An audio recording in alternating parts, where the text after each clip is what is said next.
I just spent 8 minutes trying to log on to this BS. Greetings, family. Let's see.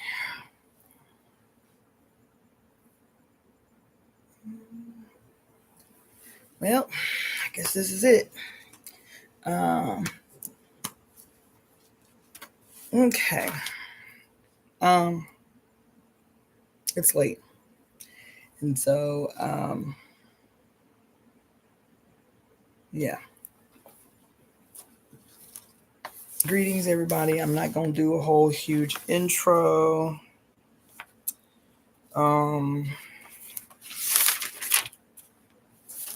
Because I did an hour live earlier today. Didn't even realize the hour had gone by. But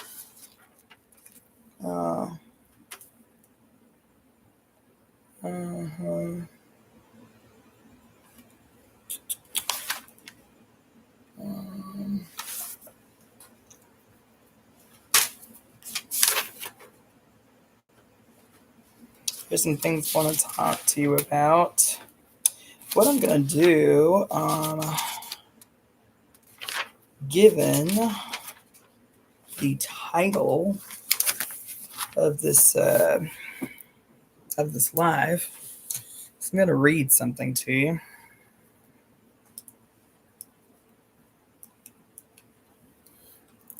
It's from our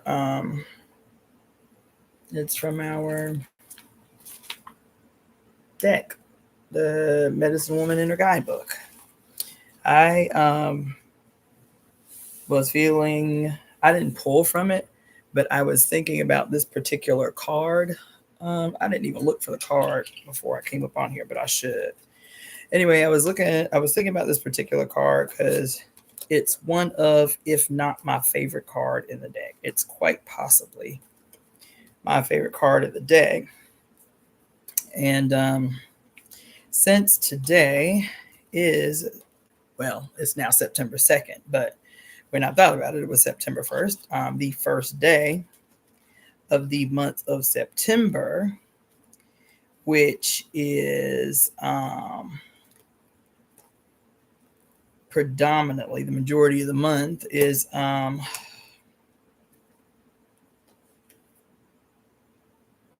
Virgo. And it is, even though the planet that rules Virgo is Mercury, the energy of Virgo is that of the goddess Ma'at in Kemetic tradition and the god Oshun in Ifa tradition. So, in our Medicine Woman Inner Guidebook,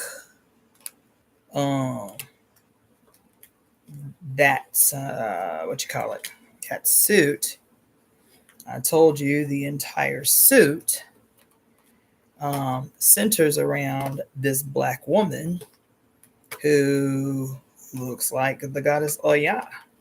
And since the deck was created in 1972 by a white woman, I'm not sure, maybe, but I'm not sure that she knew that this image that she placed as the primary image of the suit of arrows was the goddess Oshun, whether this was an accident or whether it was deliberate. But I decided I was going to, I thought about this card today and decided I was going to pull this card out and read it to you guys tonight because I love it so and I think it is so timely.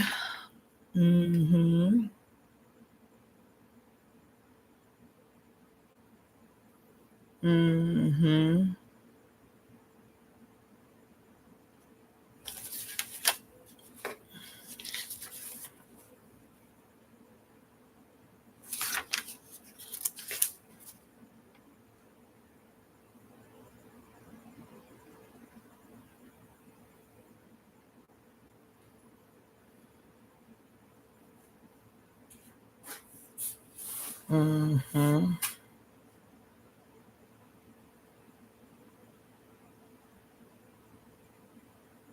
Hmm.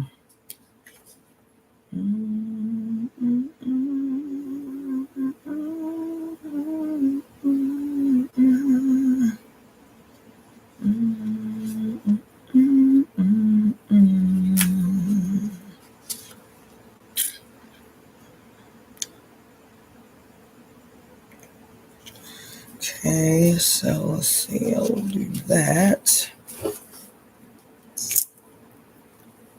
Mm-hmm.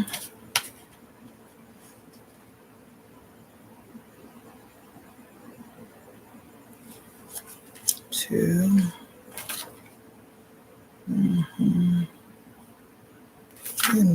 Yeah, we shall see.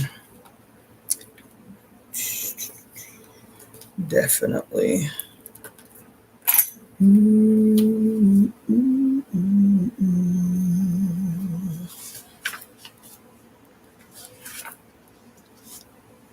Mm-hmm.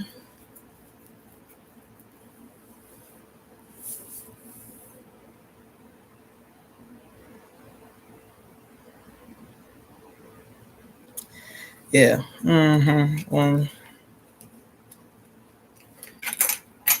2.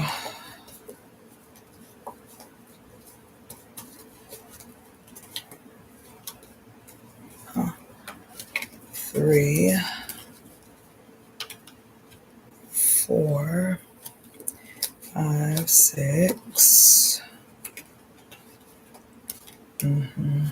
7,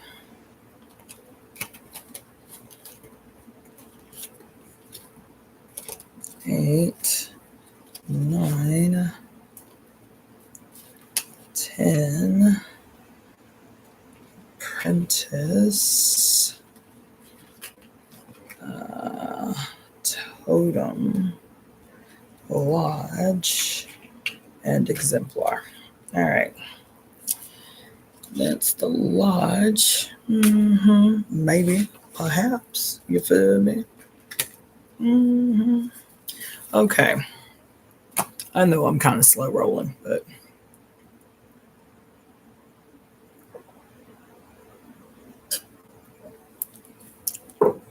all right. So, yes. Mm-hmm. It's got to be this one too. So I'm going to read a couple of them just because of the way today went. All right. So the first one that I was telling you about, which is called, which is the name of the title of this live.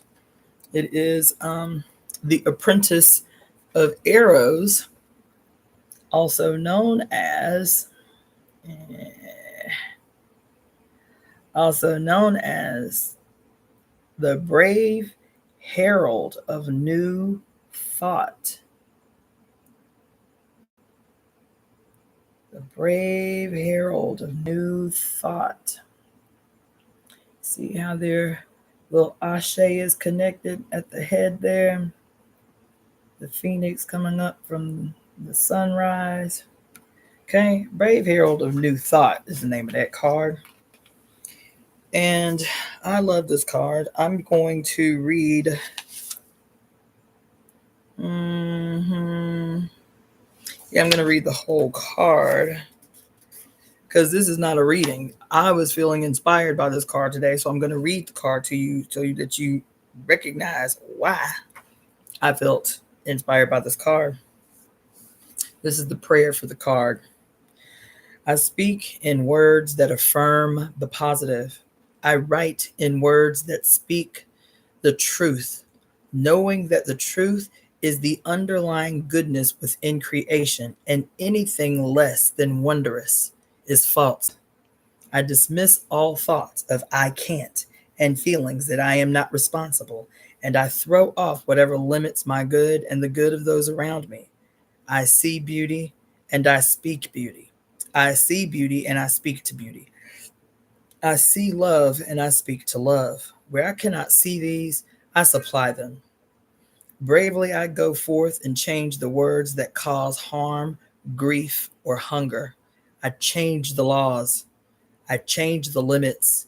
I review the concepts. I remind myself. I recreate a better place to play. I am a messenger bringing new thoughts that are the seeds of freedom. With the words you give me, Great Spirit, the young shall be liberated and the world transformed. That's the prayer for the card. The lesson for the card is your words live forever in the hearts and minds of 7 generations. Speak in such a way that their minds can develop images of better ways. In guiding anyone, particularly youth, make sure your words assist their becoming self-responsible, capable, and caring. Listen to the needs of the developing soul of the student just as you have been listened to by the ever-present guiding beings who stand by you in total love. Encourage the expression of highest self in all beings. Point the way by your own life and actions. You will return to life in the world you have given your children. Teach that all can be transformed. The young have come to correct the errors of your generation. Give them the skills to do so. They are hope. Give them faith in themselves. Inspire courage. Share the wisdom that has helped you on your own path and the wisdom that you have developed. Point the way. Encourage harmonious action. There is a child somewhere awaiting the knowledge you hold. I love this card. I love this card.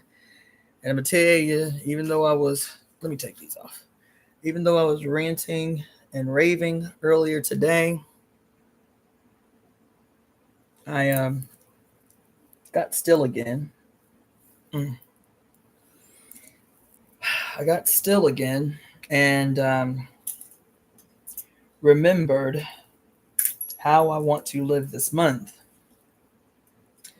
And even though the rant was, truthful, you feel me? I still remembered that there was something very specific that I want to participate in ensuring happens with the work that we do and the angle that we approach the work this month. And I immediately thought about that card and came home and looked for it. And so the next card is from the same deck. It's from the same suit, as a matter of fact, because sheet 1, you see, I'm dressed like the woman in this card today. You see? Every single one of these cards has this black woman front and center, dressed just like I am today, in gold, if you will. And everyone's energy is covering her, surrounding her, protecting her as she, quote, leads the way. This card is the Exemplar of Arrows. Even though this was not my intention to read this card today, I had a conversation with the sister today. And so she said, girl, she told me when we got on the phone that she had a meeting to be in and that she needed to leave by a certain time. And so when that time came around, I was like, look, I'm going to let you go because I know you got this meeting. She's like, girl, I don't want to get off the phone yet. She's like, girl, you be telling the best stories. And I hear this a lot. Like every time I turn around, somebody talking about like, God damn, when you writing the book, right? And so I pulled this card out too, right? Which is the Exemplar of the Arrows, which is also known as the Master Storyteller. I was like, well, there you go. Paying attention to omens. So anyway, I'll read the prayer for this card. It says, once upon a time, I lived the warrior's life. I strived, I sought, I conquered my fears. I saved the lives of others who were fearful by helping them to be brave. And all the way, goddamn. And all the way, I enjoyed myself. I love this card. And all the way, I enjoyed myself. So, chat, hold on, let me make a note. Let me make a note. Okay.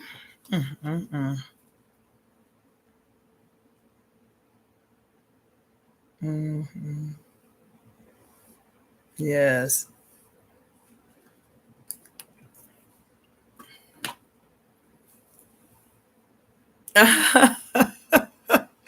QB. She say listening to you feels like that anthology of encyclopedias I went through when I was in middle school. Hopefully that's a compliment. Okay. It says, I saved the lives of others who were fearful by helping them to be brave.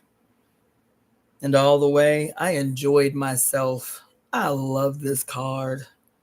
So I am here to talk about it. Hear my stories, and you will learn my warrior's way. Listen to my life, and you will find the way that is your own to travel. For I am kind and can see always. Now, is that or is that not Virgo? Hmm? Is that or is that not Virgo? This is what she say here? For I am kind and can see always. Is that not quintessential Virgo? I'm just saying. Um, I have risen up to the sky and soared. Let's see. I have risen high up to the sky and soar with eagles to watch you. I have dug into the soil of my own soul and grown.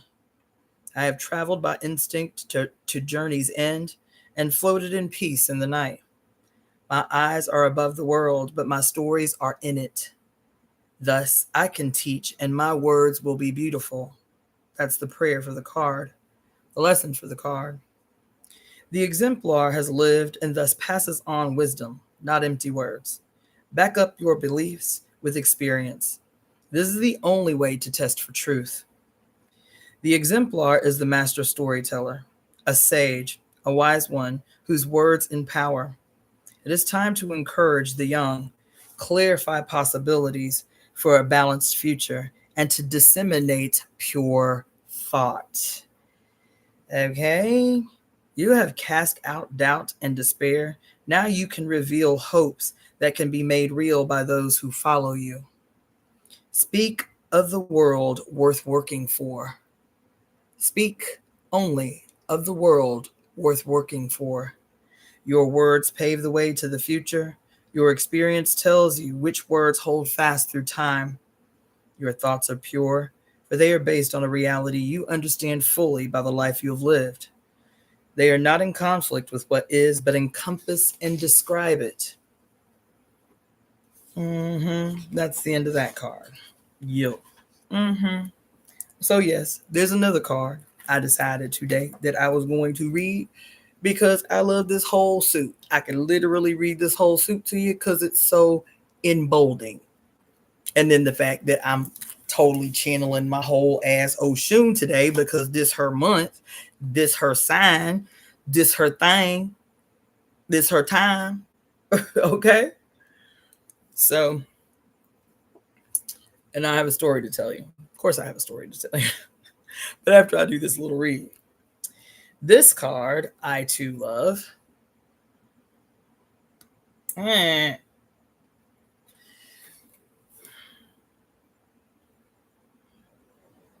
is called the Teaching Lodge of the Arrows.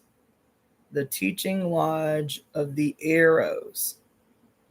So they are in what appears to be like a sweat lodge, right? And you see, she is got her hands upraised towards the hole in the top of the anipi where the sun shines in. And she is surrounded by people, presumably mentees, who are dressed in the skins of significant animals. You feel me? There you go. That's the Teaching Lodge of the Arrows. And the Teaching Lodge of the Arrows, its name is the Liberator. Its name is the Liberator. This is the prayer. In the name of harmony and peace, I live. I am the one who speaks. I have studied the great warriors and the peacemakers, those who have freed slaves and those who stood their own ground. Come on in the room. Can we just come on in the room right now? Can we just come on? up in the room.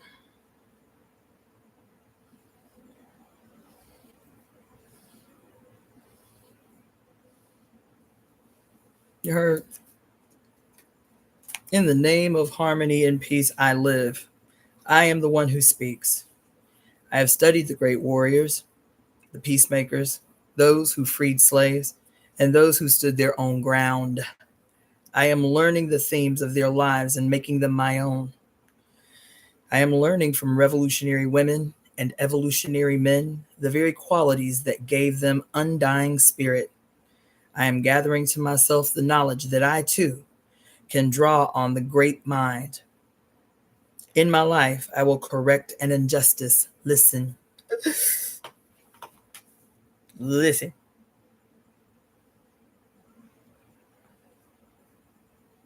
Ooh, when I tell you I love this suit, when I love this suit. Listen. In my life, I will correct an injustice. I will right a wrong. I will bring love where none has been known. I attune myself to the sound of truth, and I listen until I am known. This is the lesson for the card. It is time to put yourself. Listen to this card on this day, child. Goddamn. Woo. Listen to this card on this day. Ugh. It is time to put yourself. God, y'all, I'm having a whole moment. Ooh. It is. It is time to put yourself in the company of great minds, whether through books, films, or person to person. Surround yourself with heroic presence. Read the words of those who mastered life. Listen to music that fills you with positive visions. Let poetry enter and inspire you. Delete from your reality the sounds and images that bring you down. At least in your own personal space. Surround yourself with visual, auditory, and sensory experiences that uplift. Create your own teaching lodge of the arrows. No bad news here. No television. No newspapers. No magazines that do not support your highest aspirations. It is time to create, at least in your own small space, a completely inspiring environment. Then welcome the goddess. Okay? Then welcome the goddess, babe. All right? I'm gonna keep going because I'm in a mood for this.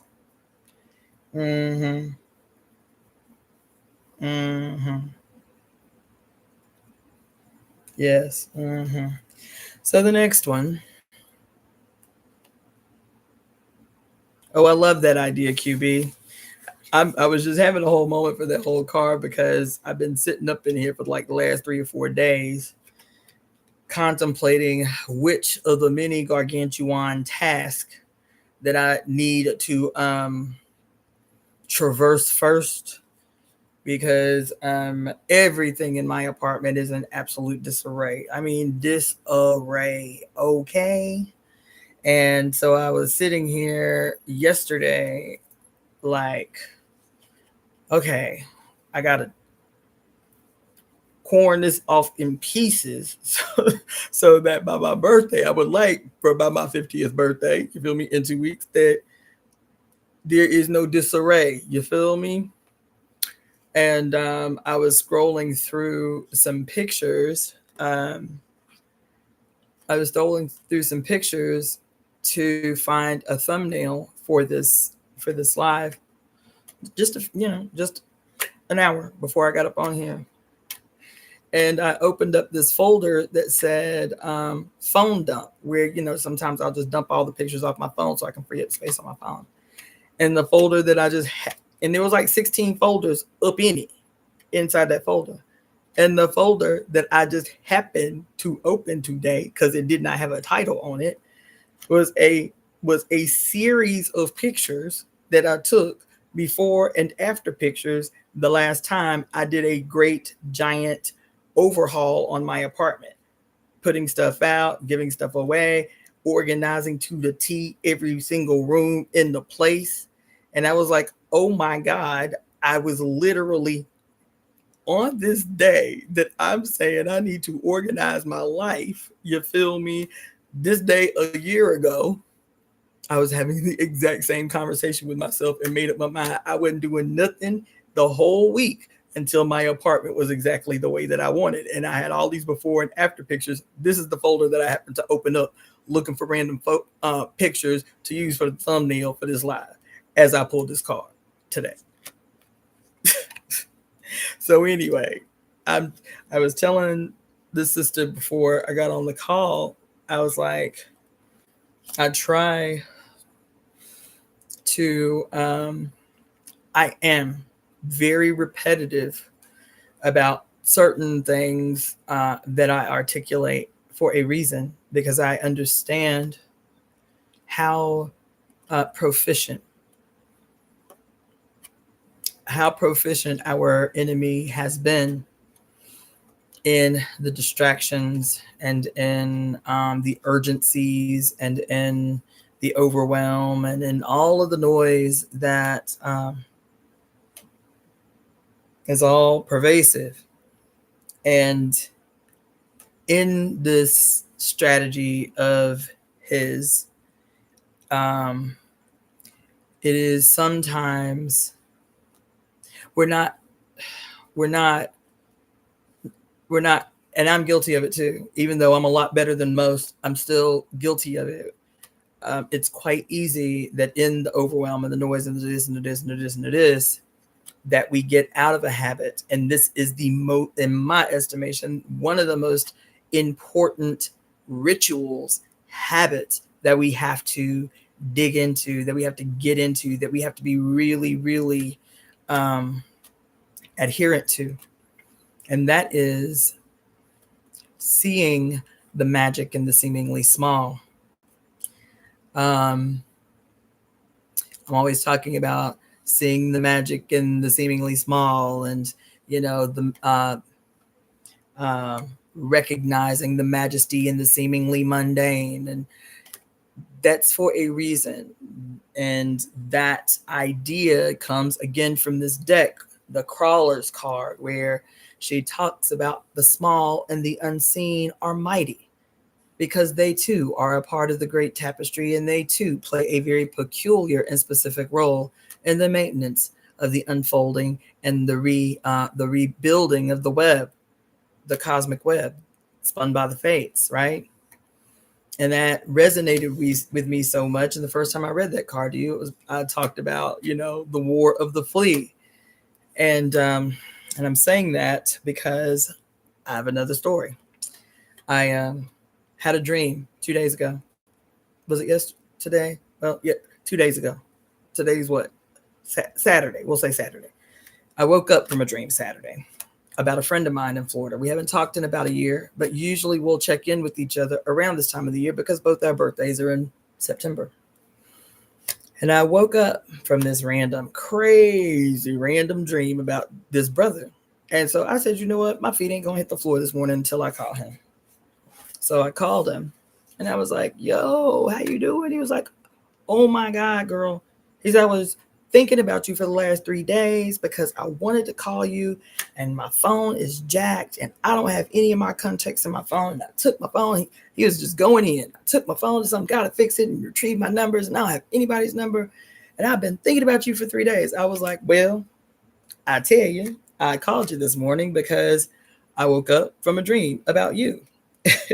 And he was like, was it a sexy dream? I was like, hell no. Hell no, it wasn't no sexy dream. I said, but it was strange enough and it woke me up crazy enough that I said, I'm going to call you this morning. He was like, well, I'm so glad you called me. I'm so glad you called me because I wouldn't have been able to call you. And he was like, well, what was the dream about? I was like, listen to what I said now. I said it was inconsequential about this dream that I had that woke me up out of my sleep and made me call this man. And my knee-jerk response was, because it was so crazy, I was like, it was inconsequential. I said, so what's going on? You know, check in, how the family, how the babies, right? Conversation goes on, and he says, you know, I'm so glad you called me today. As a matter of fact, he said, I went to the doctor last week, and the doctor told me that he wants to put me on cholesterol lowering medication, on statins. I said, what? For what? He said I had high cholesterol. I said, how do you how is that even possible? I said, how is that even possible? He was like, what you mean? I said, Omar, I mean, the man is literally the picture of perfect health. His diet, he does not eat out. He cooks every meal. He raised all 4 of his daughters by himself. He cooks every day, every meal. He takes his supplements like it's a religion. He is, what is it, like a 8th degree mixed martial artist. He works outside all day, very active, very healthy, barely drinks once or twice a week. I'm like, how? You understand? No, he don't have a high stress lifestyle at all. He's Jamaican. You feel me? I said, I'm sorry. I said, well, and so I asked him, you know, what was your cholesterol? He tells me. I said, no, absolutely not. Do not let nobody. I said, what'd you go to the doctor for? Do you feel like shit? Like, is there a reason that you went to the? He was like, no, I just went for my regular checkup. I said, baby, look. I said, your ass about to be 54 years old.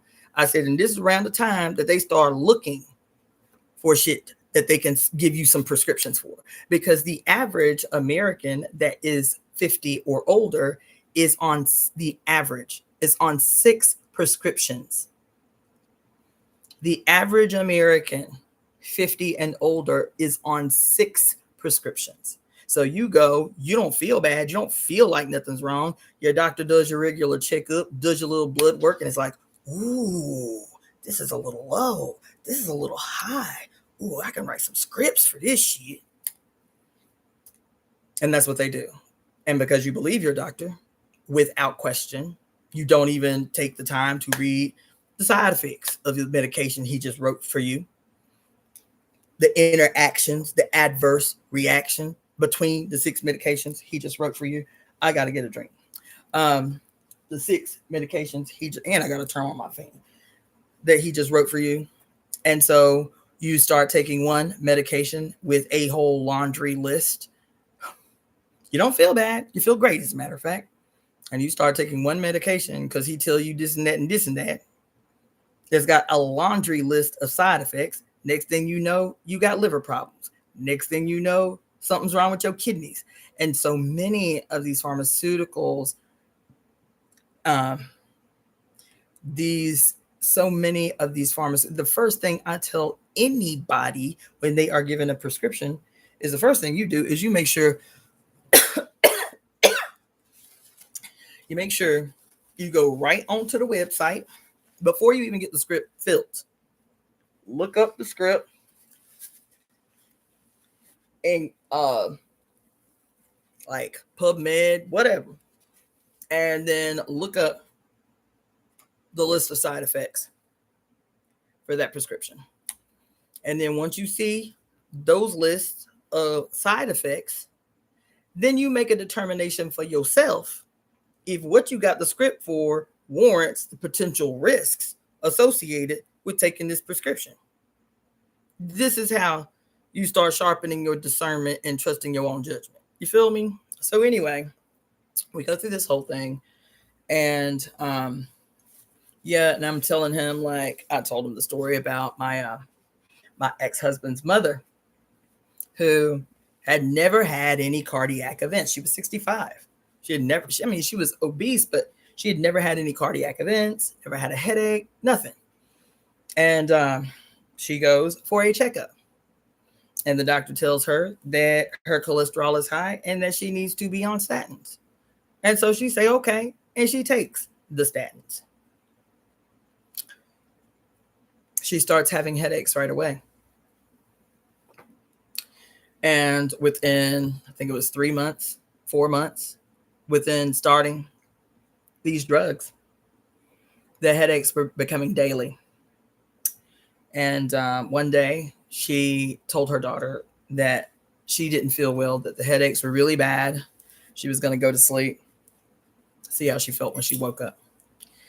She got up and she was like, I need to go to the hospital. This is really bad. Like my head it's really bad. Now, mind you, she'd been having these headaches, the bad ones. She had been having the headaches for a week. And she said they'd just been progressively getting worse and worse until finally her daughter took her to the emergency room. And she had a stroke en route to the emergency room. They get to the emergency room and they resuscitate her. And essentially, she died. And the cause of death was what she thought were headaches, were that week, were basically mini strokes, a series of mini strokes the whole week, a series of mini strokes. And so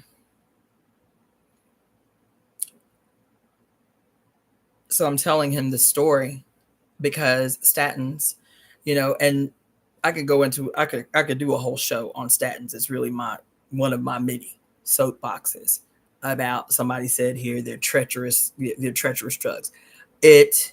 I'm telling you, I could go on a whole 2 whole hour deep dive breakdown on statins, and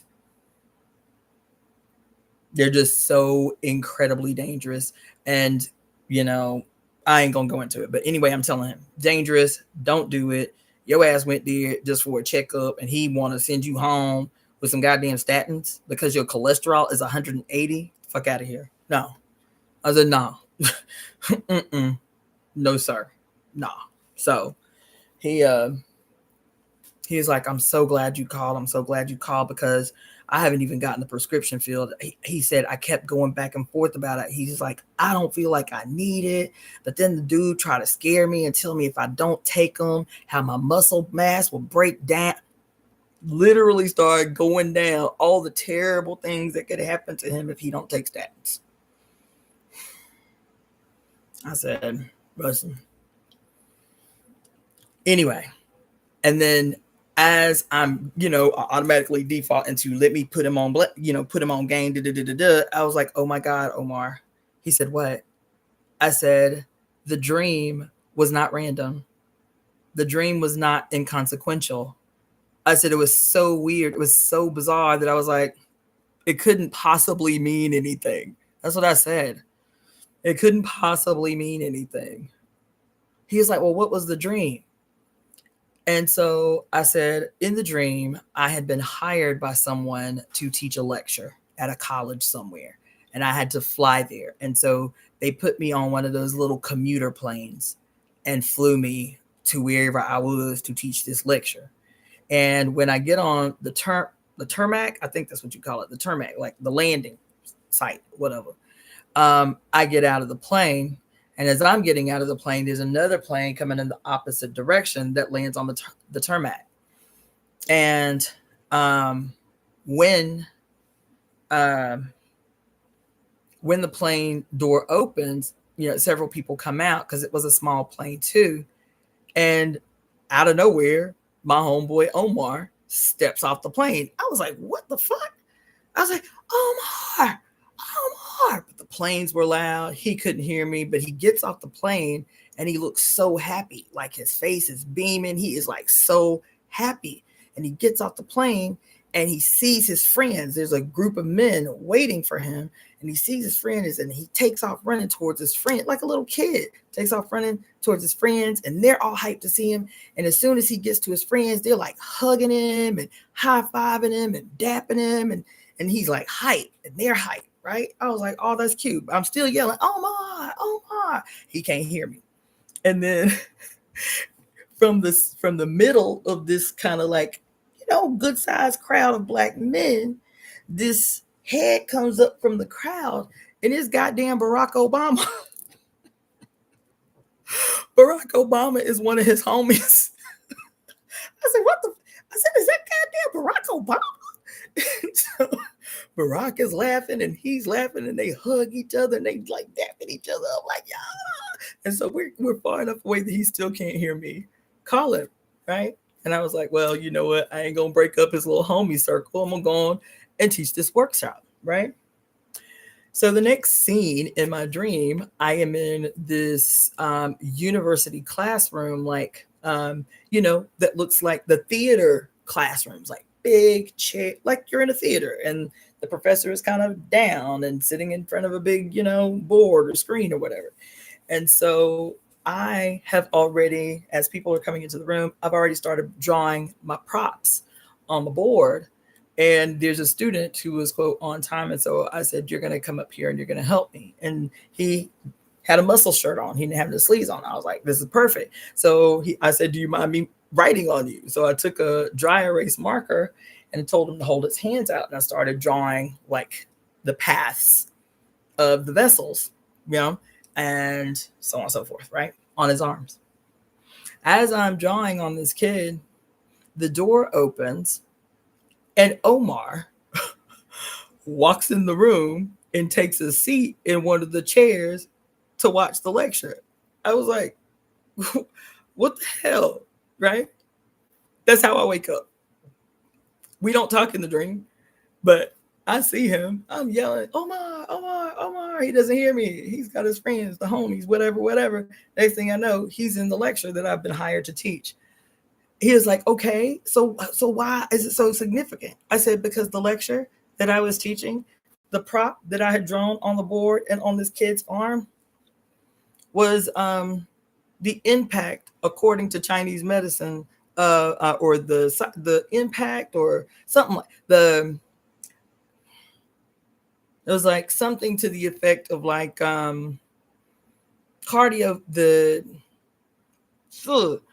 like the conditions associated with cardiovascular disease, according to Chinese medicine. So I'm drawing the vessels that go to the heart based on Chinese meridian theory. I've drawn the heart on the board. That's the prop that I was drawing on the board, was the heart. So this dude, I tell him at the beginning of the dream that the dream is inconsequential because it's so random and weird, and goddamn Barack Obama was in the dream. You feel me? And I know that was a long way to tell you, but going back to the need to train ourselves to understand, to recognize that there is no such thing as coincidence. There is no such thing as, quote, insignificant moments. As a matter of fact, what has happened is we have been trained, we have been taught, we have been conditioned to reduce the significance of those moments that we call coincidence. Oh, that was a weird coincidence, and then we just move right past it. Oh, that was weird. I just had deja vu, and we just move right past it. Those kinds of things that should be moments where we pause.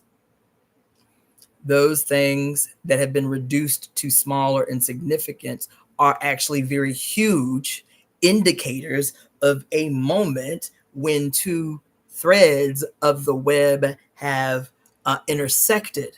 This is a moment that should be leaned into, paid attention to, even if it means stopping for a moment and writing the date and the time and what the event was, so that you can go back and lean into, what am I supposed to be learning about this moment? What am I supposed to be remembering, recalling about this moment, this seemingly small coincidence, this seemingly small deja vu? They are not small.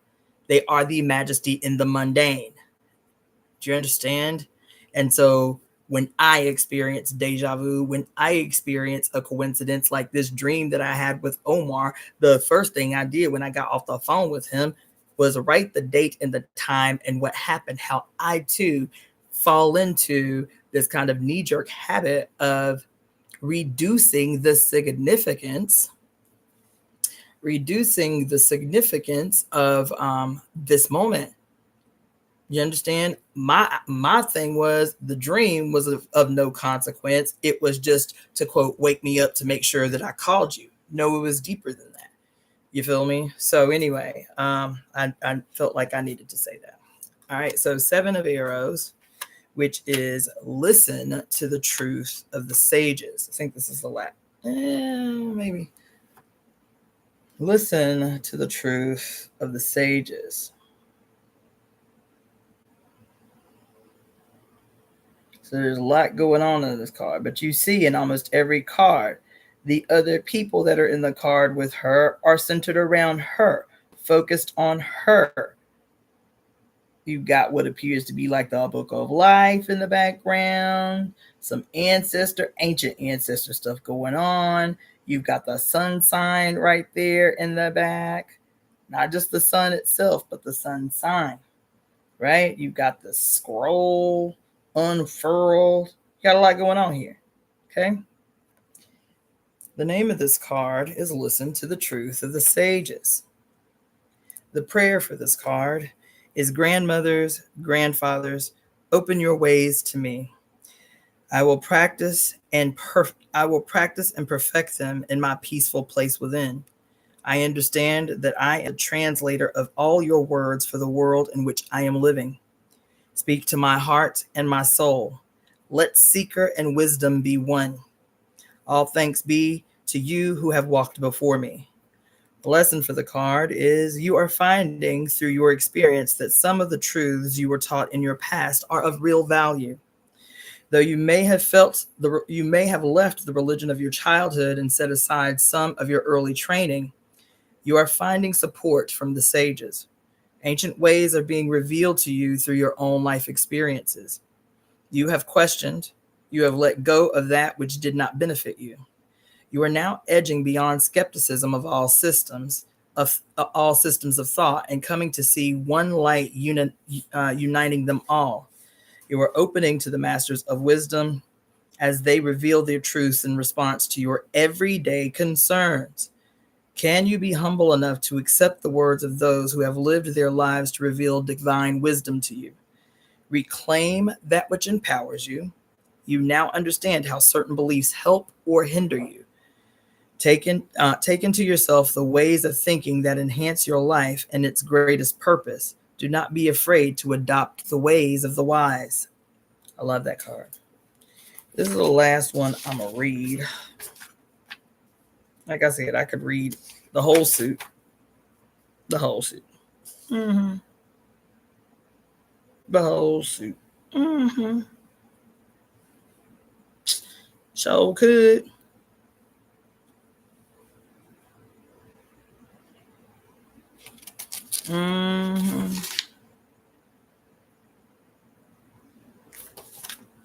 All right, so let me just show you that card right quick. This is the 2 of arrows. There's our little warrior Oshun with the buffalo and the coyote and the goddess. Okay, what's up, big head? The name of the card is Aim High. I have studied the map of mind. I am off to take charge of my world. In the midst of my enthusiasm, I take time out to make sure the highest goal can still be seen.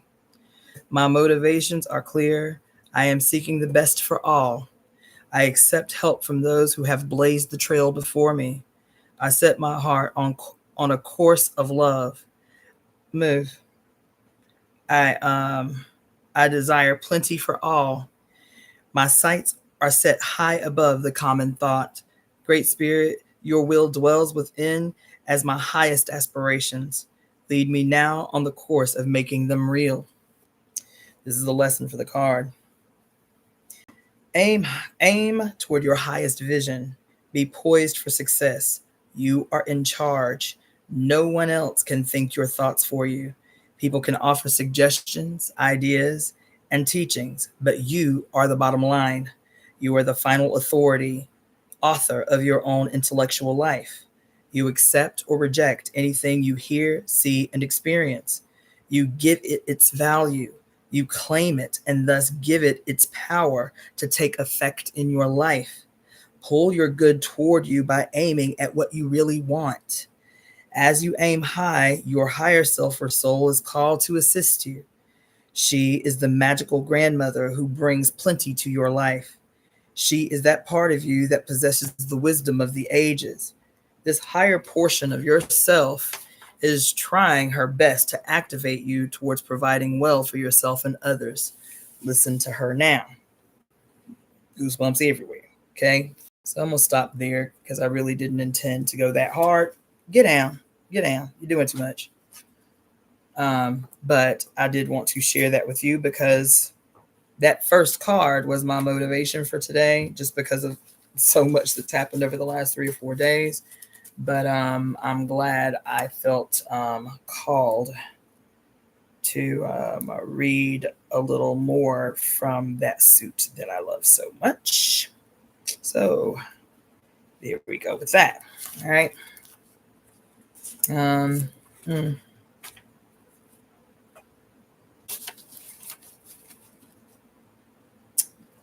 Yeah.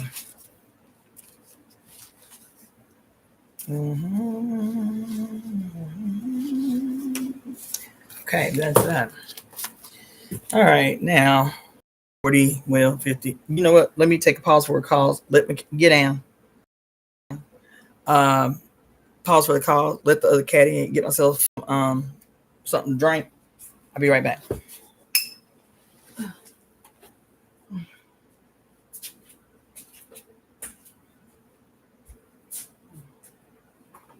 You still trying to come in tonight?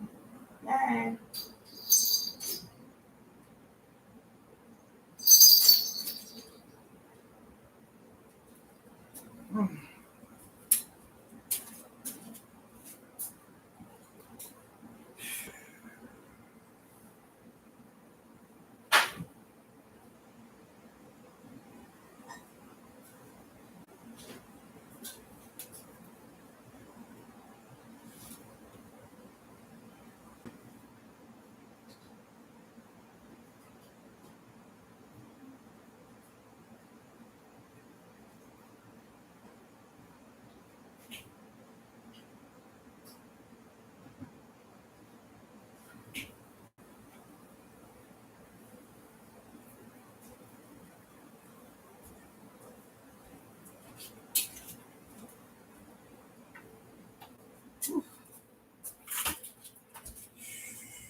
All right.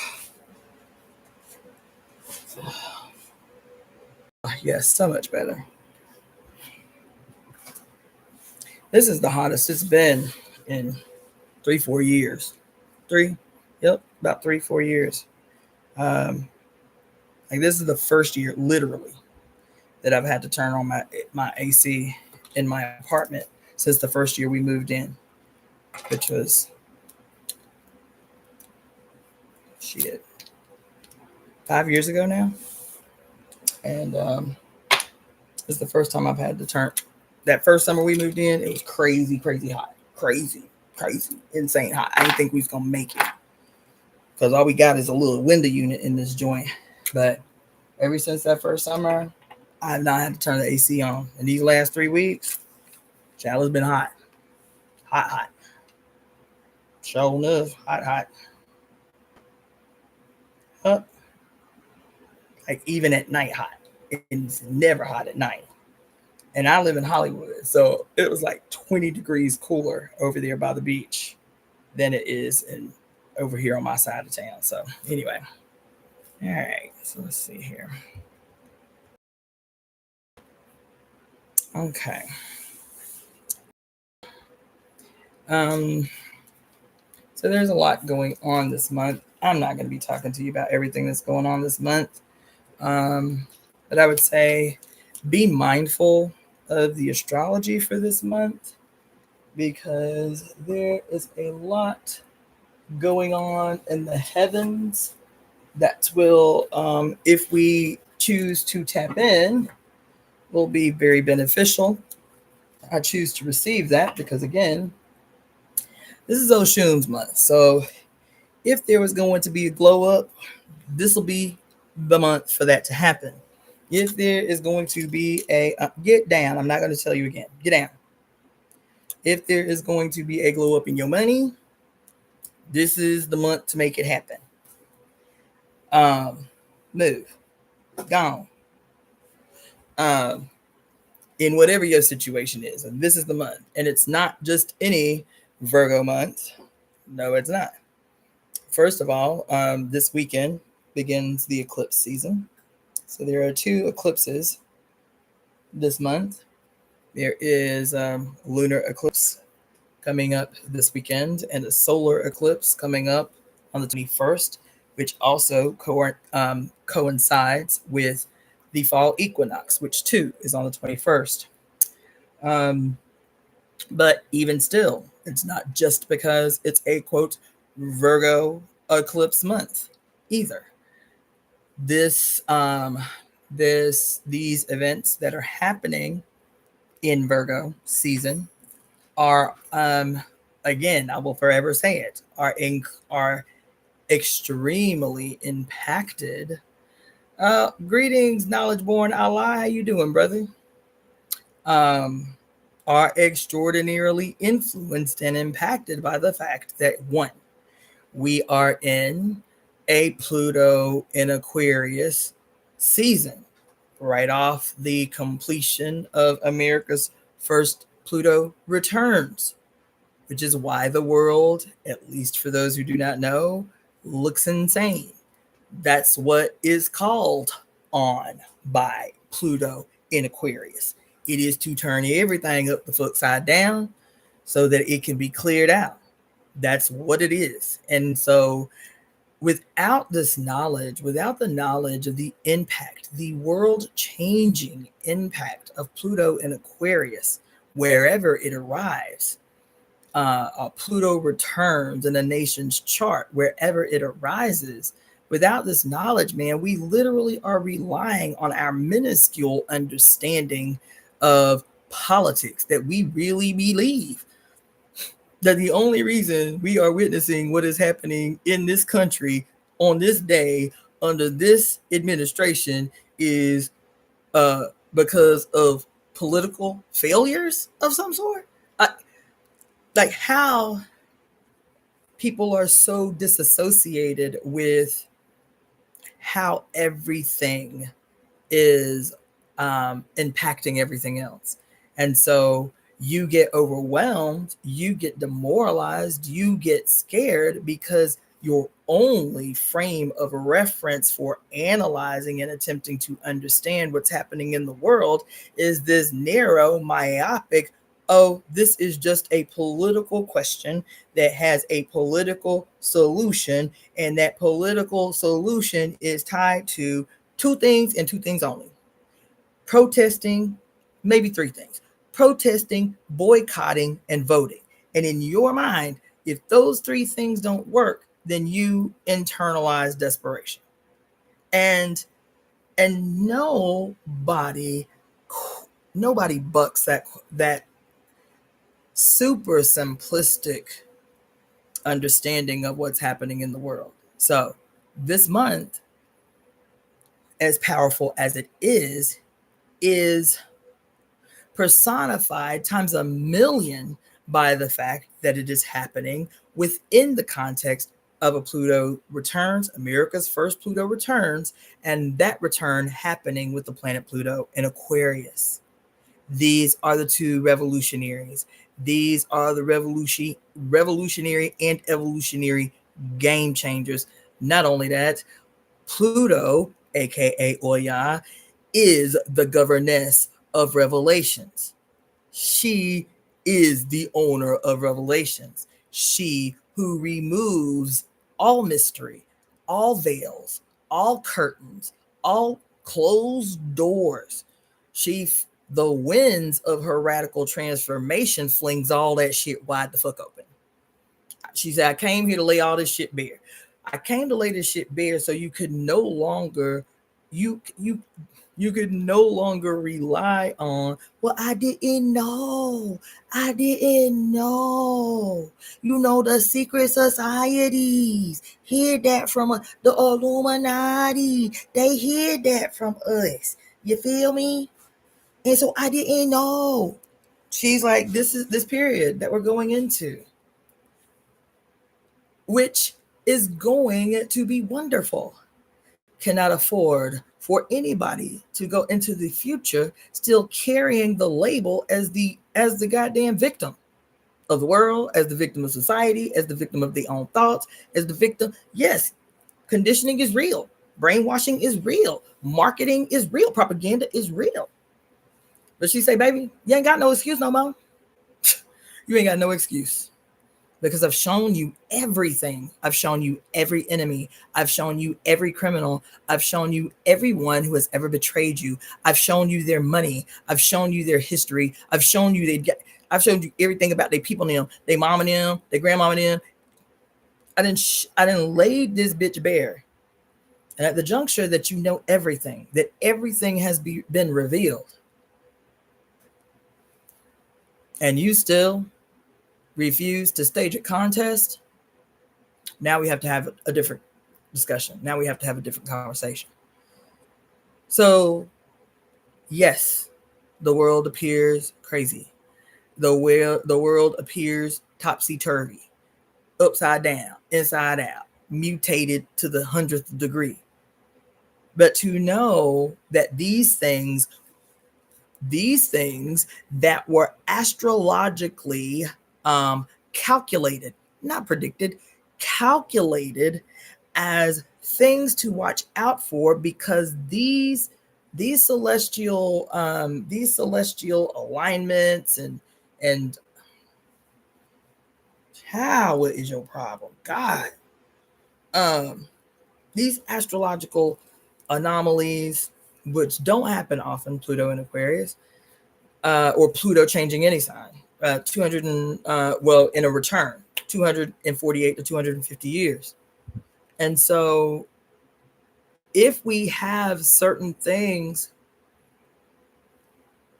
placed in our consciousness that gives us like a broader perspective with which to approach the day, so we aren't subdued every day that we get up by what the hell seems to be happening in the world, it should invigorate us. It should give us some pretty confident optimism about what we're witnessing, which is desperation. And I'm talking about the desperation of those in positions of power, those who have been very comfortable in their ability to lead and exploit with relative nominal amounts of rebellion and bucking back. You feel me? And so anyway, that's all I'll say about that. So this month, even though Mercury is the official planet that governs or rules Virgo, Virgo as an archetype, we talked about her a lot, the goddess Estrella. She is the personification of Virgo, aka Venus. And the reason this makes sense is because the goddess Libre, who is where we get the sign, the astrological sign Libra from, which is just after Virgo, Libre was Estrella, aka Virgo's mother. That's why in the entire zodiac, there is only one sign that is not represented by a living being. That's Libra. Libra is literally represented by the scales of justice. And that's why you always see Virgo, aka Estrella, holding typically scales of justice and a sheath of wheat. Okay, cool. And so Libra is governed by the planet Venus. So therein lies the connection between Venus and Virgo. Even though it's the The official planet that governs Virgo is Mercury. The influence of Venus on Virgo is very heavy because Venus is the official ruler of Libra, and Libra is Virgo's mother. There you go. Okay. Why is this important? Because not only is it a month represented by the energy of Venus, which is about abundance, which is about, a beautiful life, not just quote possessing beautiful things, because people will be talking a lot about how, either Venus or Virgo or Oshun, right, are always like really impacted and influenced. They really want beautiful artwork in their house and beautiful music in their house. And that's true. But I feel like it's an oversimplification.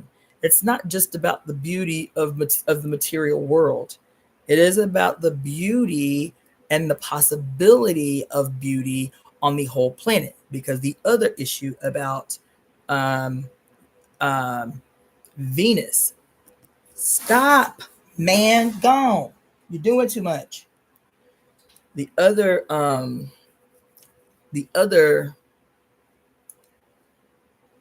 I wouldn't say issue, the other influence of Venus is the fact that Venus not only governs Libra or Libre, right? Venus governs Taurus. Venus governs Taurus, which is the first earth sign in the zodiacal chart. It is represented by the bull of heaven, Taurus, the bull. And this story is one of the oldest known stories that we have access to on Earth. This story of Taurus. Taurus is not just, or at least Venus and her influence on this sign of Taurus is Taurus, the sign of Taurus is the Garden of Eden. It is Earth as the Garden of Eden. Do you hear me? It is Earth as the Garden of Eden. It is not some, quote, mythological place on the planet that used to exist before, quote, the evil Eve and her simp husband, got thrust out of it. Earth is the Garden of Eden. And so Taurus, as the first earth sign in the zodiacal chart, is the Garden of Eden. And so when we talk about these deities, these goddesses over time that have represented the energy of Venus, going all the way back, Ashtoreth, Inanna, Astarte, Aphrodite, Oshun, the list goes on and on and on and on, right? Then you are talking about the abundance that is already represented in the Garden of Eden. We live in the Garden of Eden. Yeah, we do. Mm-hmm. Yes, we do. And I'm not going to go into a long, deep dive about this particular issue, but the Bible, for example, the Old Testament starts in its period in history, the proposed in the beginning and the creation and this and that, right? Approximately 6,000 years ago, which unfortunately many Christians still believe literally the earth is only 6,000 years old. I digress.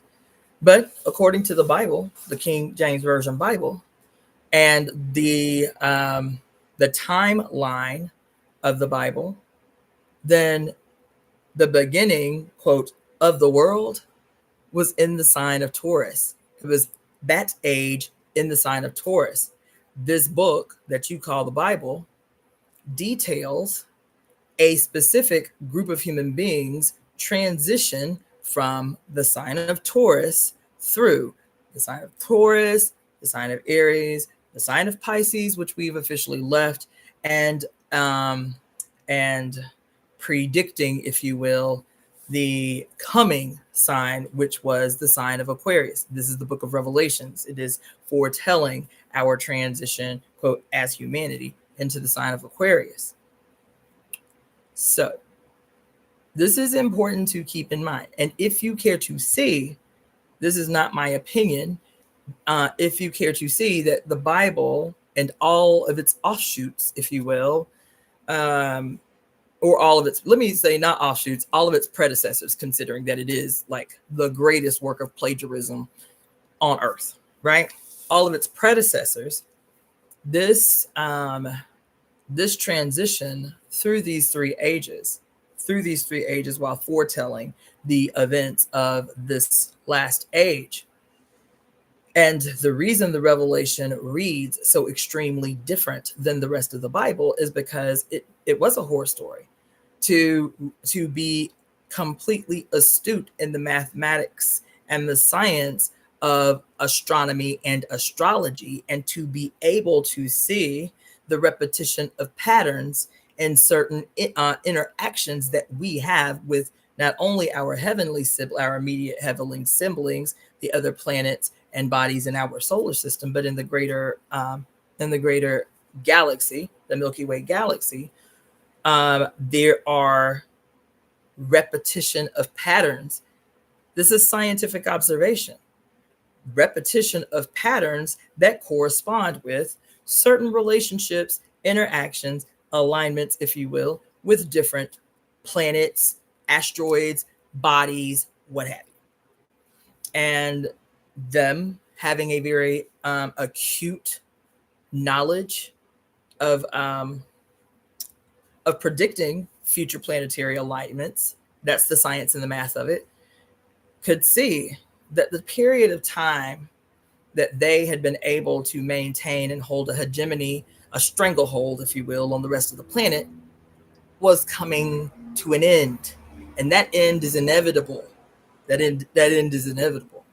And that's why the Revelation is written like a horror story, where the rest of the Bible, there aren't, in math, there aren't dragons and beasts coming out of the sea with heads and crowns and whores of Babylon riding beasts and shit. It's written completely antithetical, really, to the rest of the Bible. And nobody stops to ask why. Nobody. Anyway, I don't want to get that deep into it, but I wanted to say that, one, while this month can be utilized in a way, and these eclipses, and y'all know my position about eclipses.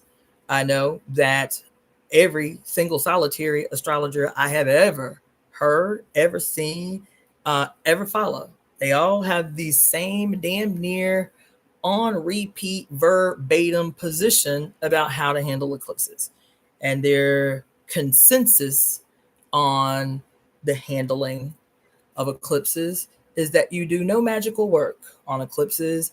You do not, cast conspiracies. You do not cast spells, do any spell work. You don't do any rituals on eclipses. And that is not my position. Now, you can do with that information what you see fit. You understand?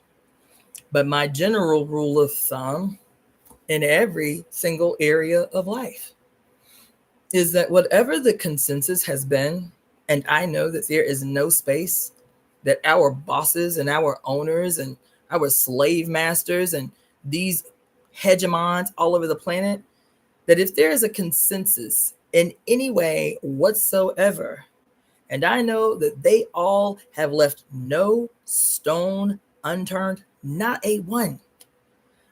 Not only have they not left a stone unturned, they haven't left a grain of sand unturned and unaddressed. And if I know that, then I'm telling you on general principle, to a fault damn near.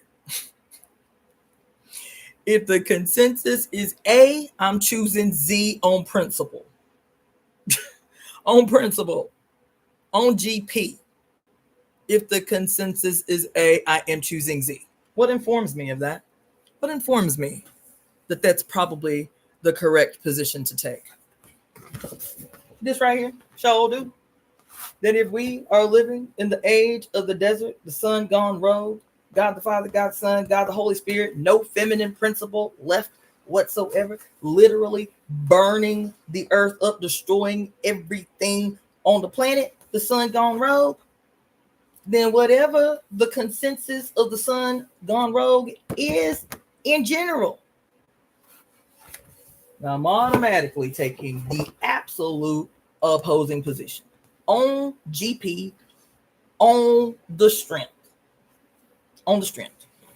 And so, and I was telling y'all, I was really bitching about it maybe a week ago about how there's so many astrologers that I have been following for some time, but like for the last 3-4 months, those same kind of renegade astrologers, all of a sudden, their positions are concerning. I was like, damn, did the police get to them? Did the state get to them? Because, baby, no one has anything optimistic to say. These are the potential polarities that are presented by these moments. They don't say that.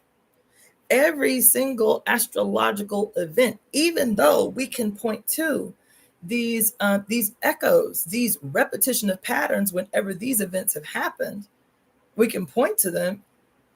That whatever that extreme personification is still just an extreme of opposing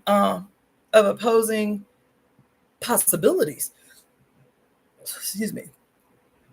It's still excuse me.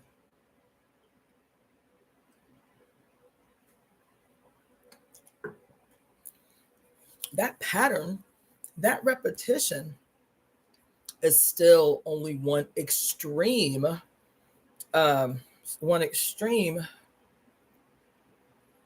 presentation of polar opposing possibilities. And so all of a sudden, all of these astrologers who are looking back at the history of these events that are happening all together at the same time, because I was just talking about Pluto and Aquarius. I didn't even talk to you about the other 5 major events that are unfolding at the same time as we enter this Virgo season. But every single astrologer, all of a sudden, it's like, well, you know, the last 4 times this happened, America was at war. And that's how you're gonna leave that? That's how you're gonna end that sentence? Word? That's really how you. That's really about how you about to leave that sentence just like that? Well,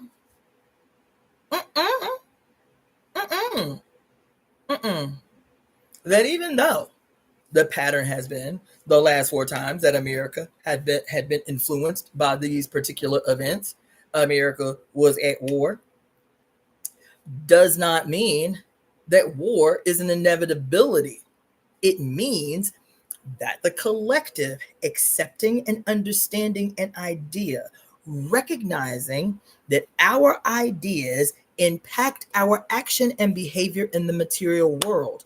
Once that idea becomes embodied, meaning that your behavior in the real world is transformed, your behavior based on this idea, this accepted idea among the group, begins to have an actual, visible, palpable impact on the material world.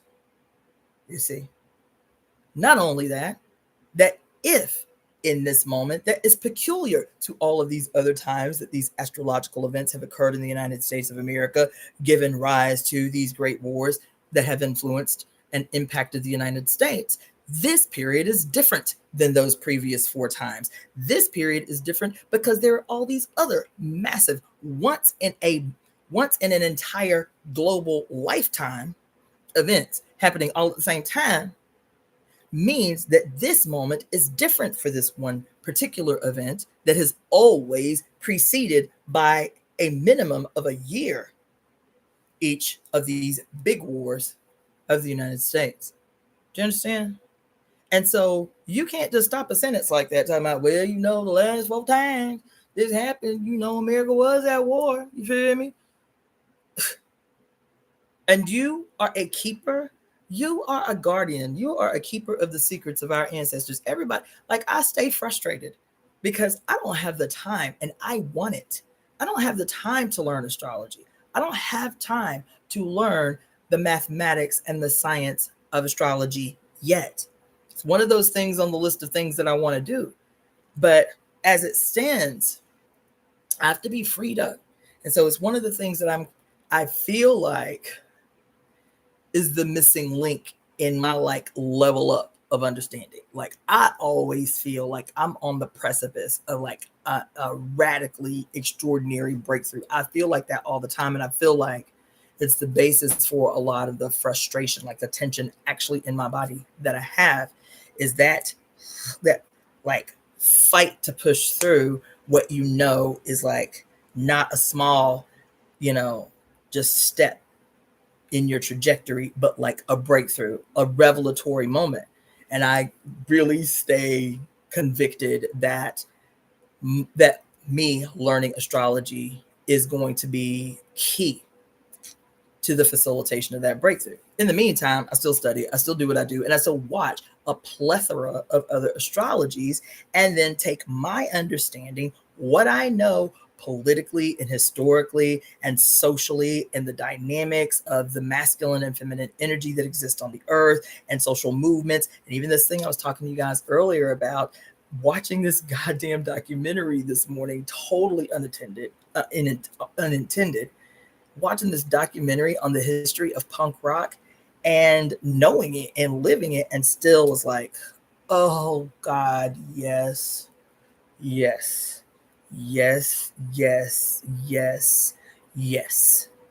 That culture doesn't, we've got it backwards, and we've been deliberately trained to get it backwards. Culture does not influence society. Culture is born from the movement of society. Culture is born of the lived experiences of human beings that make up society. All culture, all the time. And so when you look at periods where culture has flatlined, where culture has flatlined and needed to be resuscitated, you have to look at what was happening politically and socially and historically at the moment. And if you want me to add another level to it, you have to look at what was happening astrologically to understand all of the influences that gave rise to this very moment where all of a sudden culture flatlined. What was happening in the world around those periods that we can point to where culture had flatlined? Because we are at that point again, because we believe that it's this, culture by itself in a vacuum as a phenomena in and of its own influences society.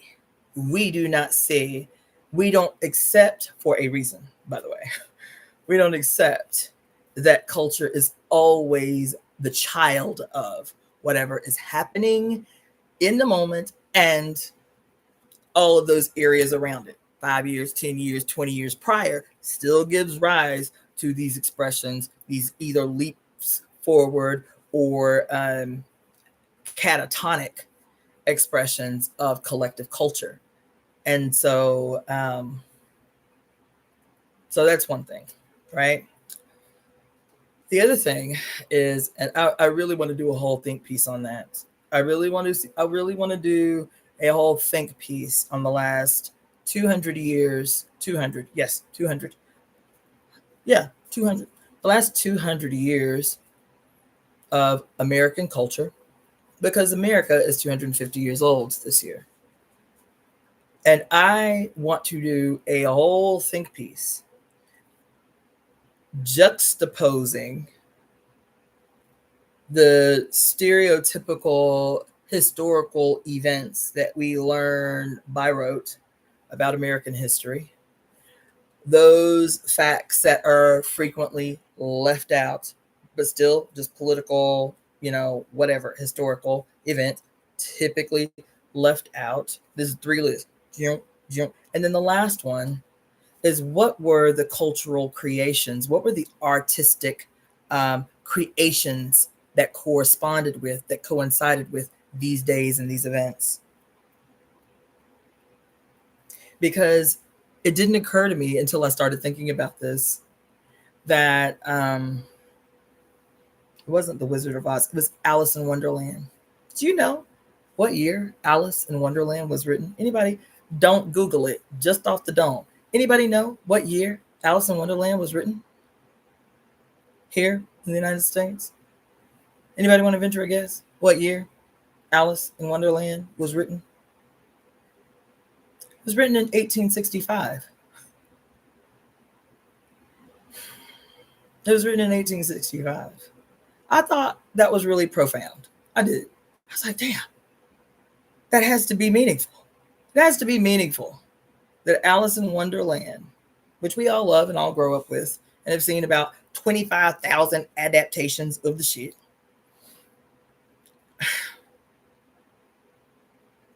Not just adaptations, so many of the movies that we've seen, are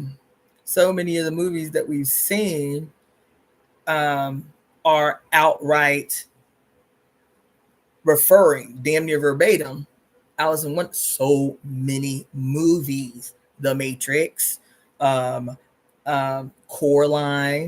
I need to make a whole list of those too, as a matter of fact.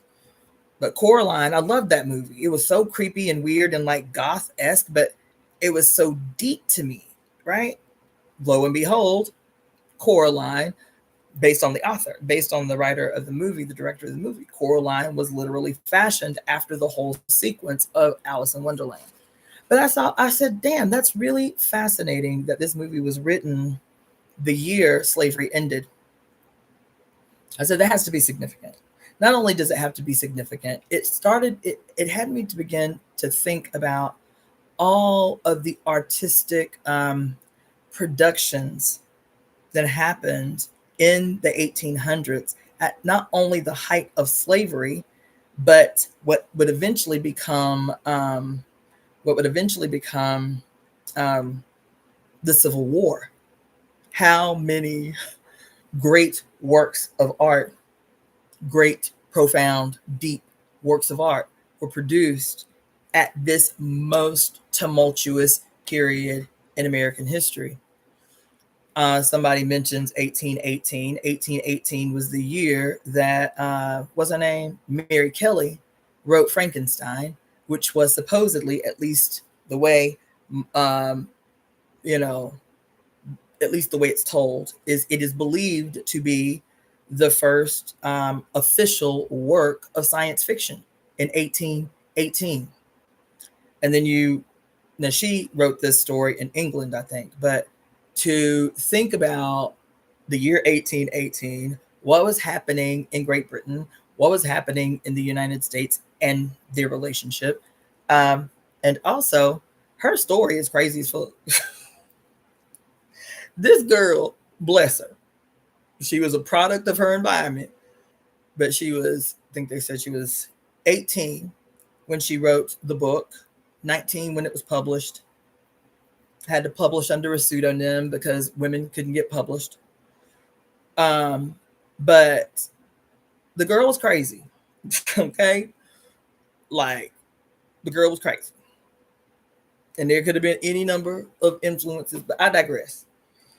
The reason I got into that is because I have been thinking about culture a lot, and I've talked to you guys about that a lot. That is going to be the cornerstone of how we do work in the temple.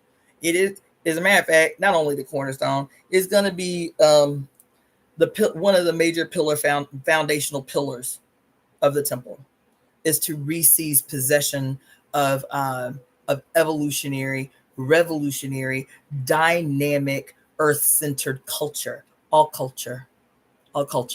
Mm-hmm. It has to be. Art has to be an instrument. It has to be an instrument of inspiration. It has to be an instrument that is only allowed in the possession of visionaries. It has to be whatever that art is, whatever that medium is. Child, if you were a pole dancer, your ass is an artist. That's my position. If you're a pole dancer, you're an artist. If you're a stripper, you're an artist. In the world that we intend to create, if you're a stripper, you're an artist. You are a possessor of the instruments of inspiration. If you are a dancer, if you're a musician, if you're a teacher, if you are a quote crafter, jewelry maker that has been so reduced in this society, you are a possessor of the skills required to inspire. And it's our responsibility to guarantee an environment where the keepers of these tools and instruments of inspiration are thriving, cared for, surrounded, poured into. That's why I went off on that diatribe earlier. That's why I went off about how timely it was that this goddamn documentary about the origins of punk rock, that punk rock could not have existed. It could not have existed without the rebellious struggle and action of black-skinned youth corralling disenfranchised, demoralized young white youth into a movement that was action first, and then their musical culture and their fashion was a reflection of the actual revolutionary work that they had already been doing on the ground, not the other way around. It was not that music had inspired them to stage a rebellion. That's not how it happened. It could have, but that's not how it happened. The pioneers of punk rock were revolutionaries. The pioneers of punk rock were the disenfranchised and the frustrated, and they were like, fuck this. Let's set this shit off. Like I said today, if we can't be comfortable, you motherfuckers can't be comfortable. If we can't exist in a thriving environment, we gonna make your life hell. That was their position. That was their position. Here we done sat up in here for 30 goddamn years and literally rebuilt an entire decimated Europe after the war. And then after we done rebuilt every building, everything, every home, everything, you gonna tell us, thank you niggas. Now, this is the most you can get paid from here on out. Cap the amount of money that the rebuilders of the entire continent. And then got the nerve to stick the police on them every other day. You feel me? They was like, fuck this. No, we ain't going back. Our wealth is here. Whose wealth was it? It was theirs. Whose wealth was it? It was theirs. Whether it was the labor that rebuilt Europe, or whether it was the inexhaustible material resources that had been stolen from the colonies from which they came. So when we leave our country and you talk about these immigrants, if America's so bad, then why all these immigrants coming? Because, bitch, and they've said it loud and clear, but you act conveniently ignorant. The only reason anybody leaves the land that they love, the land that they grew up in, the land where their culture is, where their ancestors are buried, is because your malignant asses have created the conditions in their land of origin that make it impossible for them to thrive there. And so they got to chase their resources back to this motherfucker right here. That's what they're doing. You might find one or two people that you can find and give them a microphone and say, why you came to America? Because I believe it's the land of the free and the home of the brave. You might find 2, 3 motherfuckers that say that. But ask the regular person. Ask the Cuban. Ask the Haitian. Ask the Bolivian. Ask the Ecuadorian. Ask the El Salvadorian. Ask the Mexican. Ask the African. Ask the Asian why they came here. Ask the Vietnamese why they came here in goddamn mass. Ask the question. And the majority of them are crystal clear that America done stole every motherfucking thing that ever existed in our homeland. So we ain't have no choice but to chase our motherfucking resources over here so we can attempt to eke out something that looks like a life for ourselves over in this bitch. We chasing our money over here. We chasing our loot over here. We chasing our gold over here. We chasing our oil over here. And then these days, when people's material resources ain't enough for your ass to steal, then you got to go steal the human beings that are educated. The brain drain on every so-called third world country. Anybody that's got the nerve to get an education to become a genius in their homeland, we can't allow that genius to be over there where they can actually change the circumstances, because if they stay over there and use their genius to change the circumstances, then we won't have easy access to this loot that we've been stealing. You feel me? That's why the brain drain. It's not because they love black skinned people who got a doctorate and shit, or an Asian person or an Indian person because they just so super smart. That is not why they bring them over here. That is not why they participate in the brain drain. The brain drain is to make sure that these countries that have been forced into, quote, third world status continue to maintain that status so that they can continue the facilitation of the theft of resources unopposed, unimpeded. That's the only reason why. It's the only reason why. I forgot. Anyway, so let me keep on. So the culture, it's huge. I'm talking about the culture. I got on the culture in the first place because of the month that we are in. Virgo season, and in her relationship to Venus, the queen of heaven, she, more than any other planet, is the one. As a matter of fact, if we want to use Oshun as the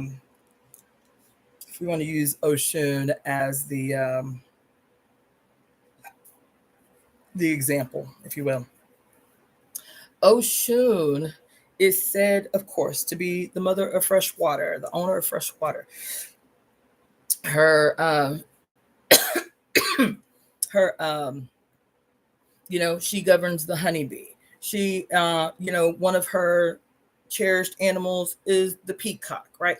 Like, but she also is.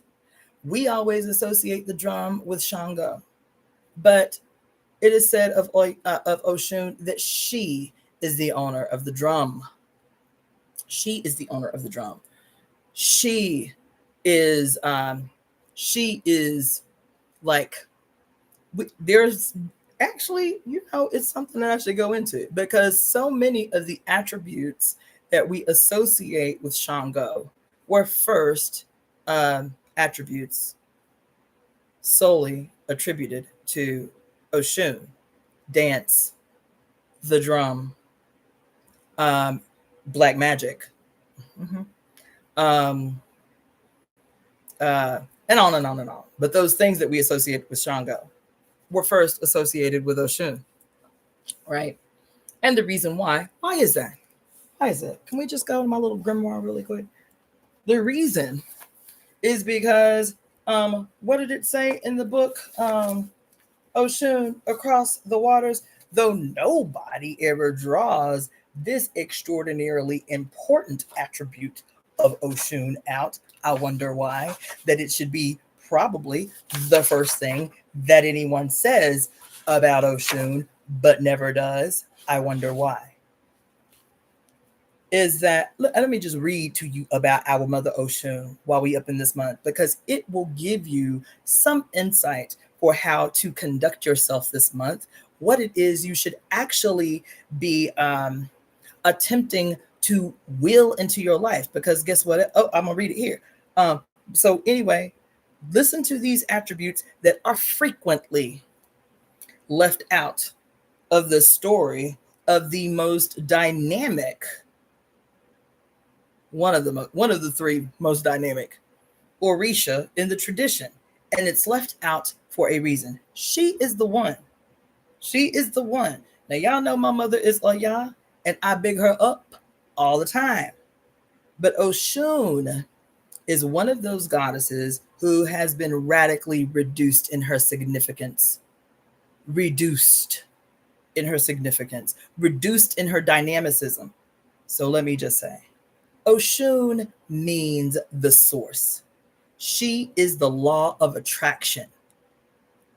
She, Oshun, is the law of attraction. Now, I want to tell you. Ooh, I'm having a moment. Ooh, I want to tell you that even as I read these stories about the Orisha, even as I talk to you about Oshun in this month, I want to always remind you that if I am talking about astrology, if I am talking about the mythology around the characters that represent these planets, if I am talking about the Orisha, if I am talking about any deity, because there are several deities that is really cutting up this period right here. I'm going to talk to you about it in a minute. I want you to always remember, whether I am talking about the planets, whether I am talking about the Orisha, whether I am talking about, quote, gods and goddesses, and Anna and Astarte and this and this and this and this, whether I am talking to you about any of these things, including Oshun, I want you to recognize that Oshun is a scientific story.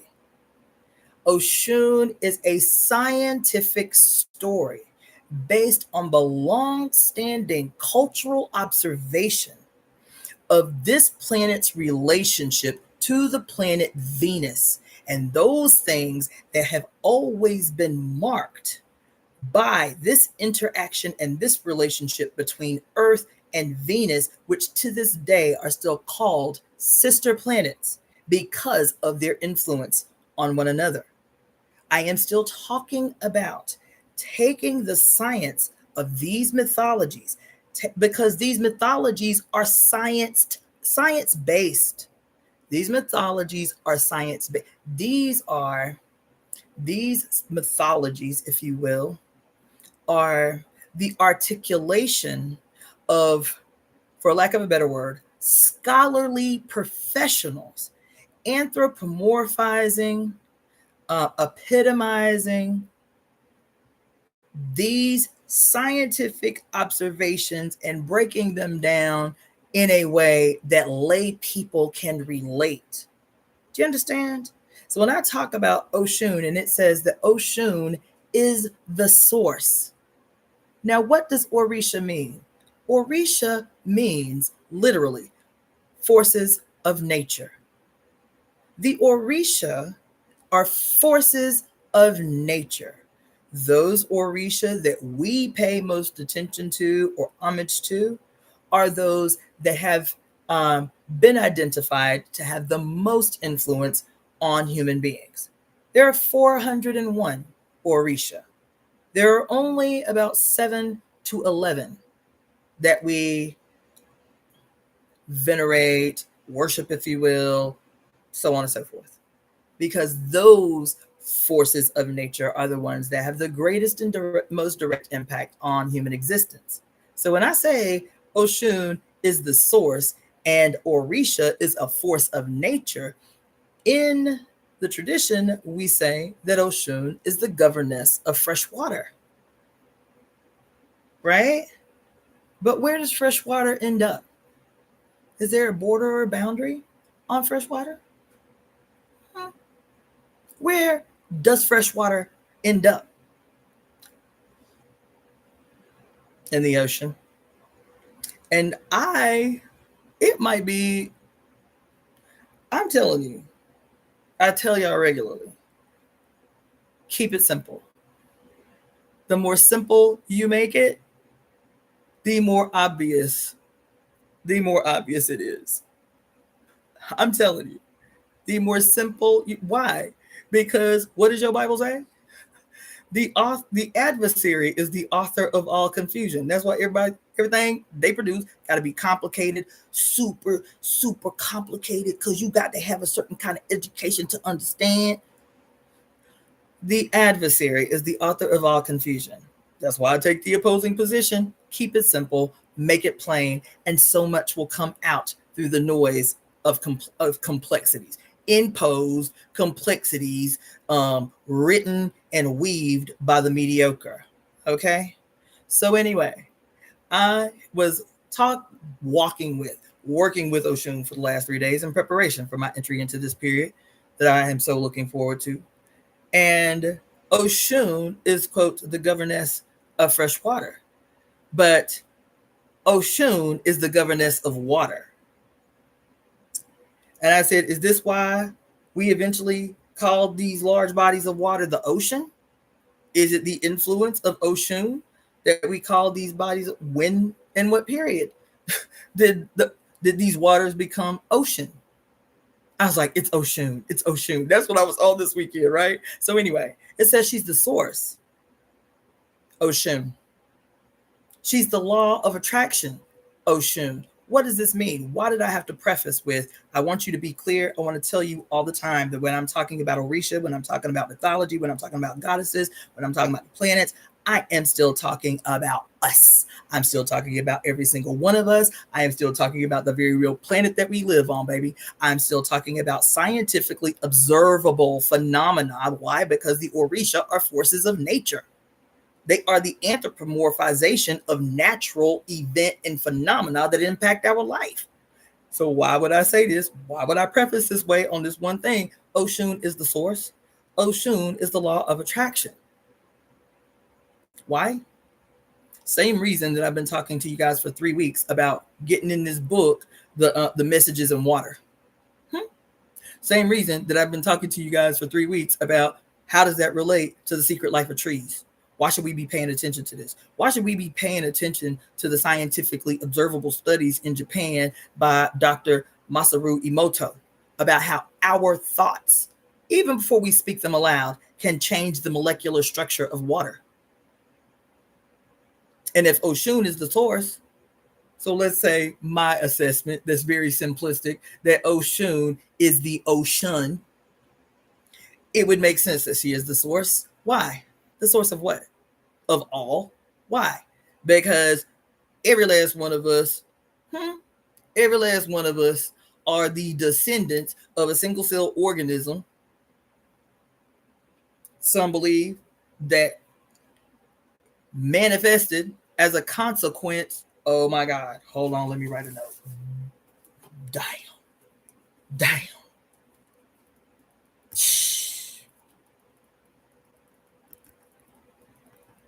Oh my gosh. Listen,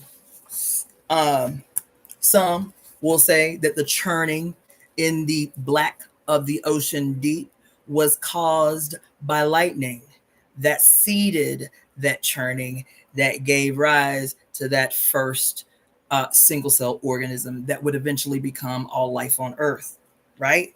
So does that now make sense? It makes sense that Oshun would be the ocean from which is the source that is what? The source of life in the Garden of Eden. What's the Garden of Eden? The whole planet. The Garden of Eden is the whole planet. The Garden of Eden is Earth. Yeah, it is. Sure is. She is the law of attraction. Why do they keep saying, if you think it and you see it and you say it, it will be yours. You just have to monitor what you see and think and say, right? What have we been going off on for the last 2 years about the conspiracies, right? About the miasm, about being mindful of what you speak out into the ethos, into the universe. Why?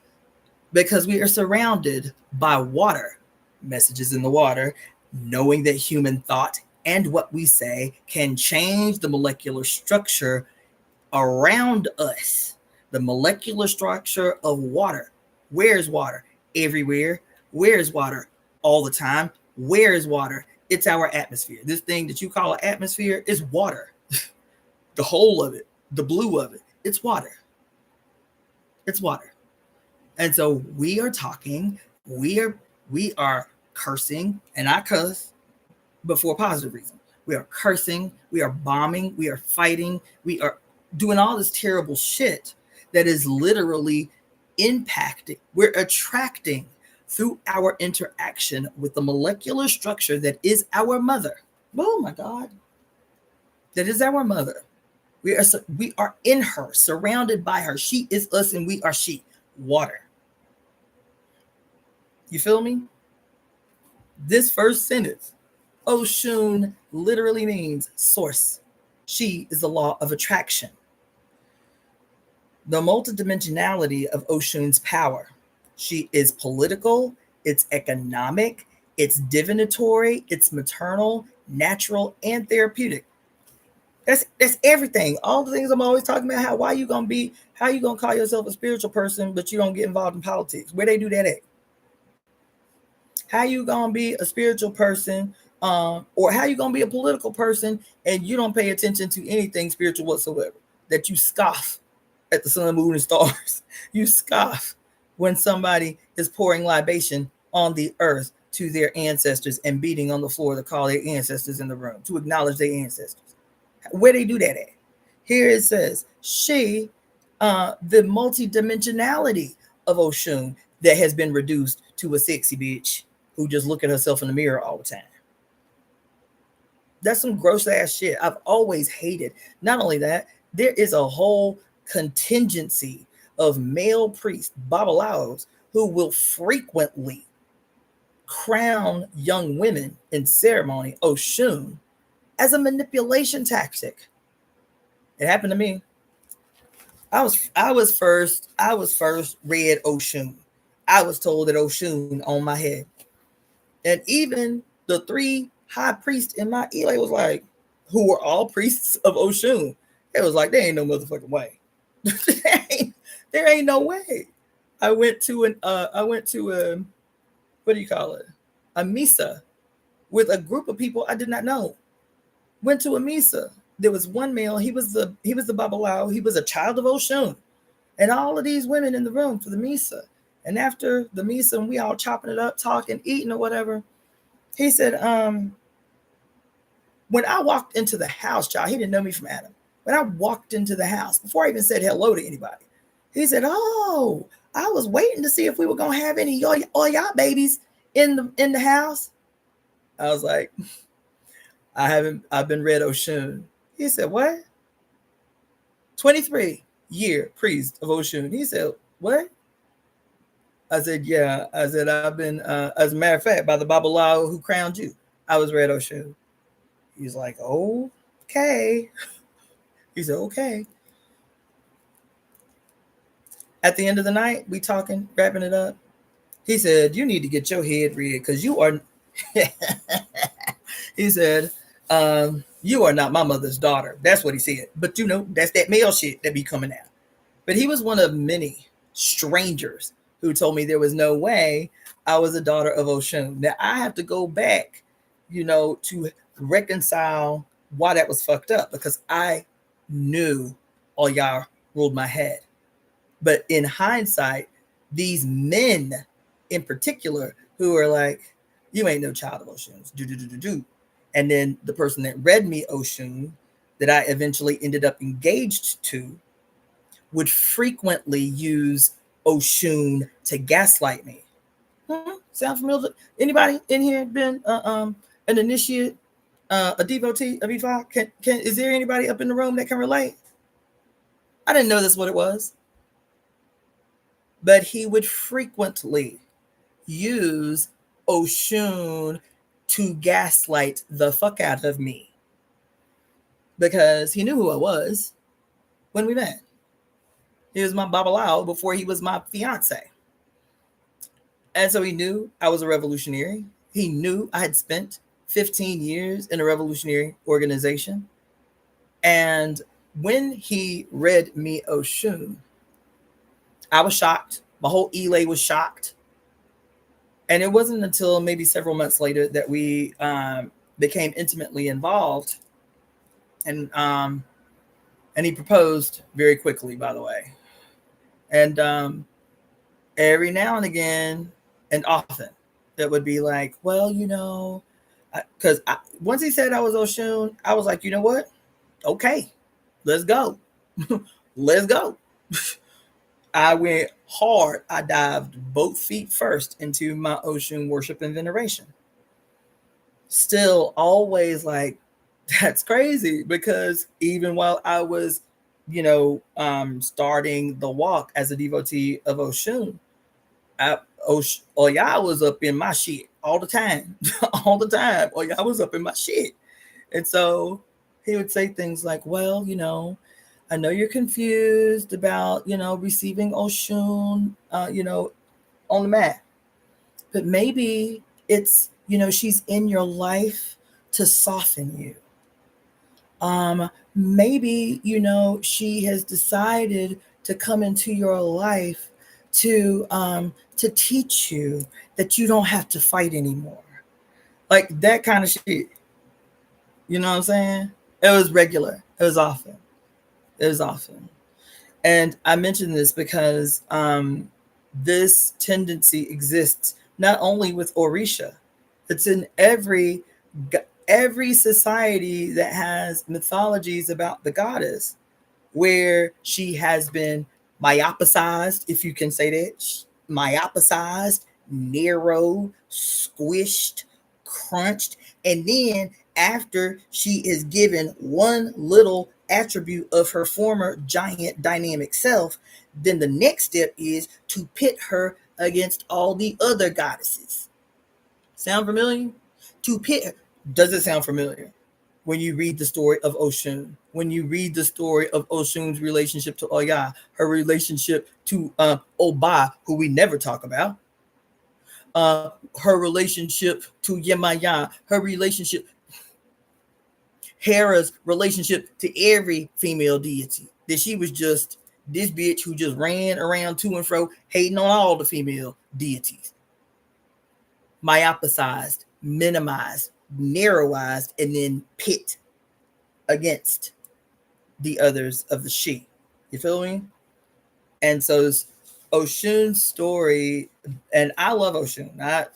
Even as Oya is the one, I recognize that these are forces of nature that impact our lives, and that there is a reason, even in their anthropomorphized, because again, we as human beings respond more to symbol than we do to language.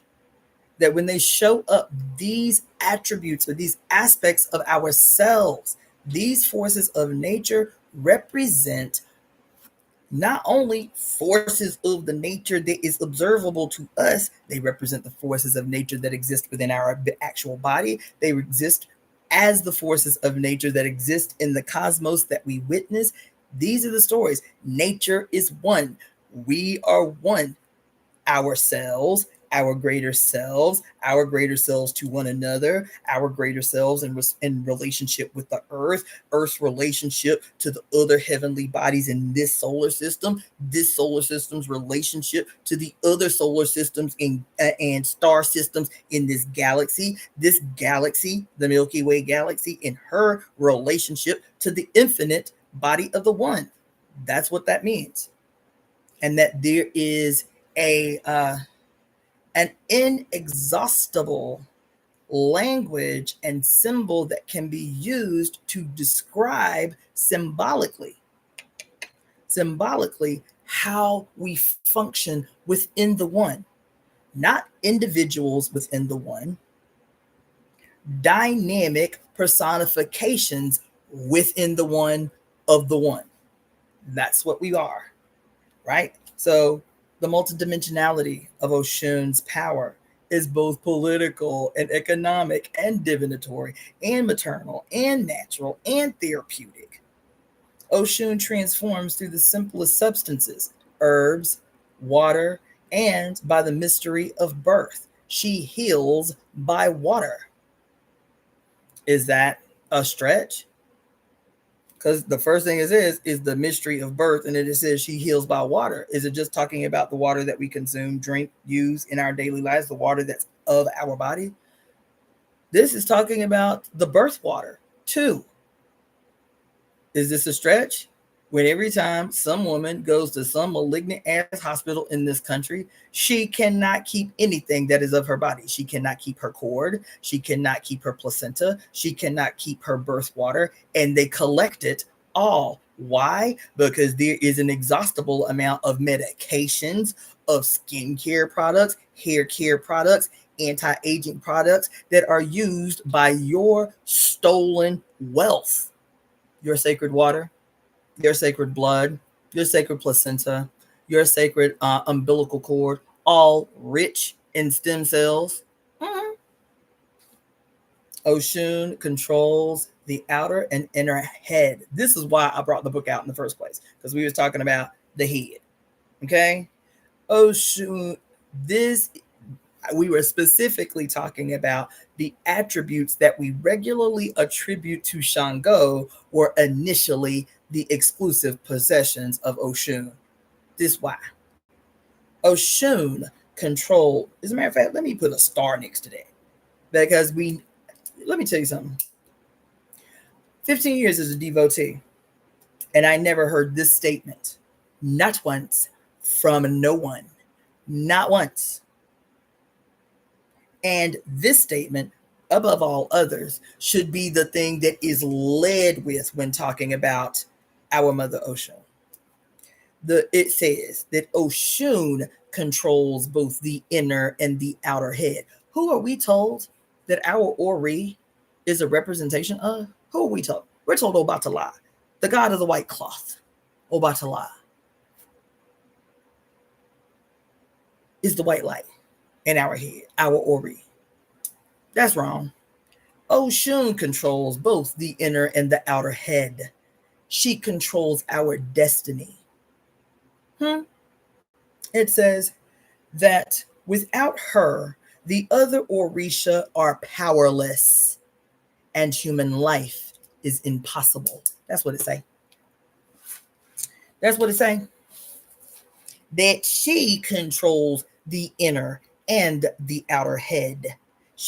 And what's your head? Your head is destiny. Your head is your destiny. You understand? This little excerpt right here can also be juxtaposed against that long two episode diatribe I went on about the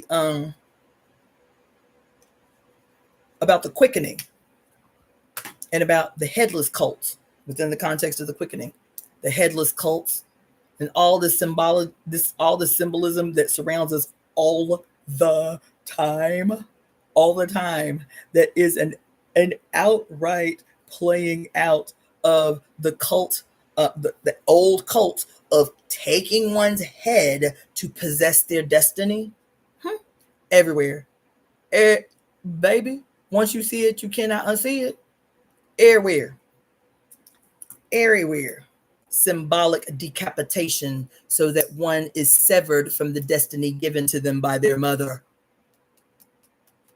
Here it is right here. Here it is right here. And I didn't even include this when I did the whole 2-hour, 2-video diatribe about the quickening. We were talking about your actual birth mama.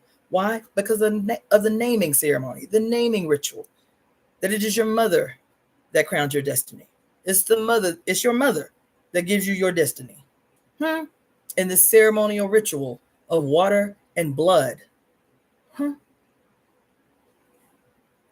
And so what the Sun Gone Rogue had to do was to decapitate every single person on earth and impose his malignant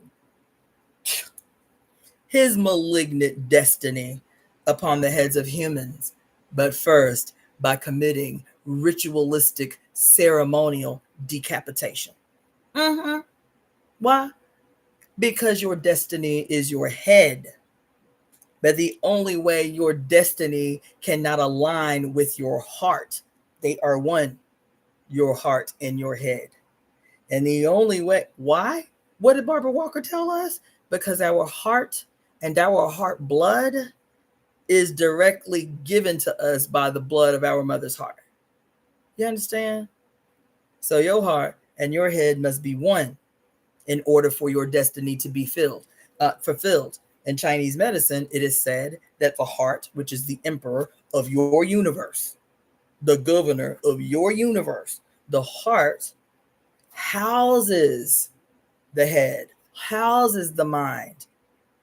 It is the heart that informs the mind, houses the mind, protects the mind, governs the mind, directs the mind. It is the heart. And so, if you want to permanently disconnect the communication between your emperor and his domain or her domain, then you must be ceremonially decapitated so that another's destiny can be superimposed on your head. Therefore, your heart will not have the ability to govern you in the right way. And here is a Oshun, the source, The law of attraction is who controls your inner and outer head, your destiny. And without her, the other Orisha are powerless. There's 401 Orisha, bitches.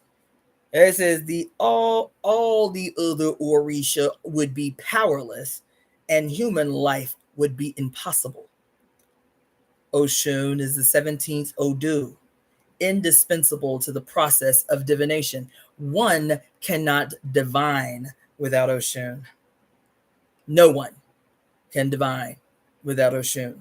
Oshun is the owner of the 16 cowries, a form of divination distinct from Orunmula's Ifa and widely practiced by women as well as men. Babalaos cannot divine without Oshun because her Irin de Logun are the source of their Ifa. Irumyala himself had to go to Oshun. As a matter of fact, the story is that Orunmula learned divination from Oshun. You understand? Babalao cannot divine without Oshun because her Erindi Ogun is the source of their Ifa. Diviners cannot divine without Oshun. Sovereigns cannot rule without Oshun. The Orisha cannot build the world without Oshun's arts. Do you hear me? Listen. The Orisha could not have built the world without Oshun's arts. Oshun is God. She is the author of destiny and divination, and divinity's source. Oshun, that's what it say. I didn't write this. I just copied it word for word from the book, Oshun Across the Waters. How Oshun is venerated and worshipped wherever her babies were scattered throughout the diaspora. That's what it say. Oshun is God. That's what it say. Not a god, not one of the gods. Oshun is God, the author of destiny and divinity's source. Oshun is the master hair braider. Oshun is the master hair braider. This is what it means when it says she governs both or controls both the inner and the outer head. She is the master hair braider. What does that sound like? Yes, baby. I see y'all up in here. Yes. What does that look like? She as the master hair braider. It says that chemicals and fake hair affect one's own ori. Does this, and this was my side note question. Does this, that was my side question. That wasn't from the book. That was my side question. Chemicals and fake hair. I was saying to myself, I needed to research chemicals and fake hair's effect on the ori and hence one's destiny. Does fake hair and chemicals that have been strategically targeting Black women's heads for decades and decades and decades, this philosophy, these mythologies are replete throughout the West. Is this the reason that our heads are targeted more than any others with cancer causing and other types of harmful chemicals and such? This long history of our understanding of the effect on our ori. That's what I said. I said chemicals. I said chemicals and fake hair and their effect on the ori. One's head is the visible representation of one's destiny. Listen, one's head is the visible representation of one's destiny and the essence of one's personality. That's why the aggressions against Black women's hair. That's why the Tigran laws. That's why the list goes on and on and on and on. Oshun has the power to influence the destinies of men, women, and all Orisha. Oshun's presence is crucial to the sustenance of life and order on earth. Ashe which is life force or authority, voiced power to make something happen. Aj are all, it says all women are Aj. Aj literally translates to witches with bird power. Aj literally translates to witches with bird power. It says all women are Aj. Ashu is the male child of Oshun, according to the Odu Ose Torah. Oshun is the vital source. Without Oshun's sanction, no healing can take place, no rain can fall, no plants can bear fruit, and no children can come into the world. The water is the secret. The hidden power of women. And then it talks a lot. I wrote a lot, but I will read the hidden power of women. Man, I really want to read these Apostolic keys to you, but that really wasn't what I was trying to do. But all that to say, Oshun runs this month. She rules this month. She rules this month. She rules the sign of Virgo. She influences the sign of Libra. She governs the sign of Taurus. She is the twin to the sign of the Gemini. She is the twin to the sign of the Gemini. The reason why is because Oshun, though in Western astrology is ruled by the planet Mercury, the planet Mercury is her child. The planet Mercury is her child. Venus is Oshun. Oshun is the mother to Mercury, aka Ashu. Oshun is the mother to the planet that has been made, is the mother that's been made, quote, the ruler of Oshun. Do you hear what I just said? Mercury rules Virgo. Isn't that the language? Isn't that the line? That what planet rules what sign? Mercury, aka Hermes, aka Ashu, rules the sign of Virgo. But in Ifa tradition, Oshun is the mother of Ashu, her male child, right? Gemini is said to also be ruled by Mercury. Gemini is Ibeji, the divine twins.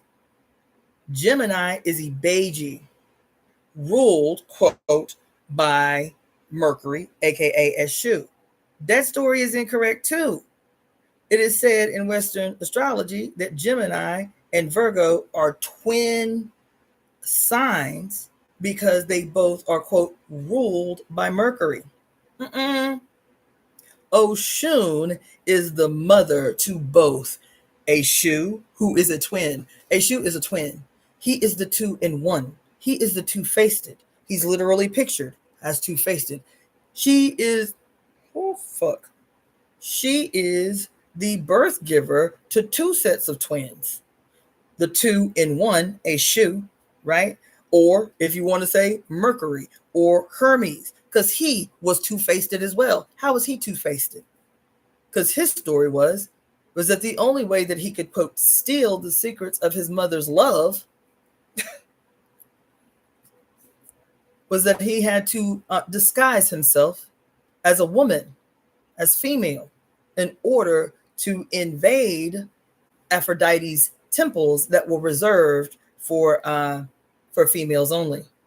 Hermes, which is where we get the medical term hermaphrodite. Hermes, who dressed as a female to invade Aphrodite's temple. So he too was two-faced.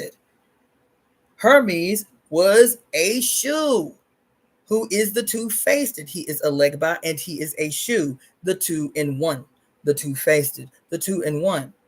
Gemini are the two apart. Gemini are the two apart. Virgo, aka Oshun, gave birth to Ibeji, the two apart twins, the Gemini.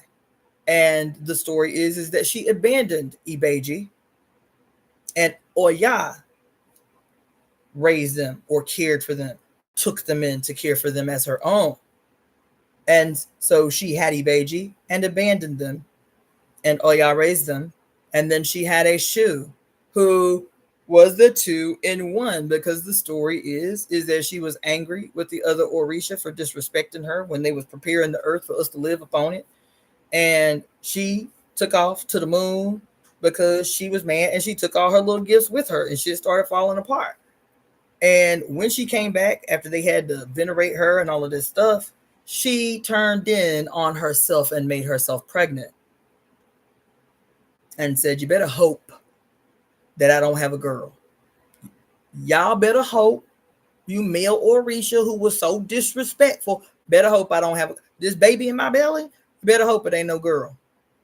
And the story is that Obatala then transformed the baby in her belly that was female to male. This is the story. He is the 2-in-1, the two-faced. So this story, I'm not gonna go into the whole thing, but that's important to know. That's important to know. These archetypes, one, are explaining, these are astrological stories too, not in spite of two. Okay? Because that same story, the two-faced it, well, the two sets of twins, the singular two-faced it, the two twins within the one, and the two twins apart, that's us. That's every single one of us. That not only is it us, it is not an ambiguous us. It is a scientific biochemical reaction of energy within ourselves, as told by a multiplicity of stories and a multiplicity of cultures. I'm talking about the Kundalini. And biochemically, what that translates to. Because the Kundalini is a biochemical, biological process. The surging up and down of the cerebral spinal fluid, which is the serpent. The cerebral spinal fluid is the Kundalini. The cerebral spinal fluid is the Kundalini. And it is this gentle pulsing up and down the spine. The Kundalini is cerebral spinal fluid, and it's dual motion, not one directional motion. It's dual motion to accomplish certain very necessary biochemical processes. That's a lecture for another day. But anyway, I think that's all I'm gonna read about Oshun. But maybe I'll just do one whole live one day about Oshun. But one of her pot's keys I do want to mention, because it was related way back when I started this conversation. So again, Ajay means what does it mean? The witch power with, what is it? Witches with bird power. Witches with bird power. Okay? So all, not just birds, all winged creatures, all flying creatures, all winged creatures, insects, dragonfly, butterflies, bats, all winged creatures are the domain of the Iami Ajay, of the Iami, period. And then there are very specific birds that are peculiar to the Iami Ajay. Okay? So that being said, Oshun, and so these stories, what an apataki is like her different personifications, the different stories about her in her different manifestations. Okay, so this is Oshun Ibu Akusaro is related to the partridge. In hardworking, this particular Oshun is hardworking, joyful, young, beautiful, and fond of music and dance. She lives at the point where rivers meet the ocean. And under this guise, she is the wife of Irinle, whom she later abandons to marry Shango. Irinle, in turn, causes her to lose her wealth. right? But almost all of her patakeys are associated with some bird manifestation, right? Oshun Ololodi is Orunmila's wife. In this manifestation, she is quite serious and a good diviner. Under this visage, Oshun rules over waterfalls and is a conscientious homemaker who enjoys sewing and embroidery. Also, I want to remind you there is a lot of crossover in these archetypes of the weavers. It's everywhere. Even when it talks about her being the master hair braider. The very first thing I thought about this when I wrote it years ago was the ingenuity of these aggressed against and attacked African people and African women in particular, who, while on the continent, was like, we don't know what's going on. This shit is crazy. We need to make sure that we can survive whatever this is. And intuitively went to work braiding each other's hair and storing seeds and grains of rice and the like in the hair to make sure that they were still able to provide for themselves and grow for themselves whenever they got to the other side of where they were going. Then in this country and in other countries where we were scattered, using the ingenuity of the master hair braider, hair weaver, if you will, to weave maps and warnings and such in the hair. That is the work of a fate. That's the work of a weaver. That's the work of a weaver. You feel me? And I love this one because she don't ever get no props. Oshun Ibukole is affiliated with the buzzard. She is a powerful sorcerer who relies on the buzzard to bring her carrion to eat. Oshun Yumu is the old woman who lives in the depths of the river. She is the richest of all the Oshuns and so deaf that the faithful must ring a large bell to make themselves heard. Mm-hmm. Oshun, the patroness of sexual acts. Oshun, the queen of drums. Oshun, the most coitish, alluring, gorgeous, and joyful. Um, Oshun Patakis consistently portray her as a wanderer. In order for her to perform her works, she must displace herself. She has to follow a road like a river. She is continuously moving, eternally pursuing a path. Oshun is the one who controls the circulation of blood in the body. Together with Yamaya, she this is the symbolic mother of that which of that exists and of all that is possible. Since the water symbolizes the entire universe of of the virtue, the reservoirs of all the potentialities of existence. Since the water symbolizes the entire universe of the virtue, the reservoirs of all potentialities of existence. Mm-hmm. Yeah, so that's all I'm gonna read from that.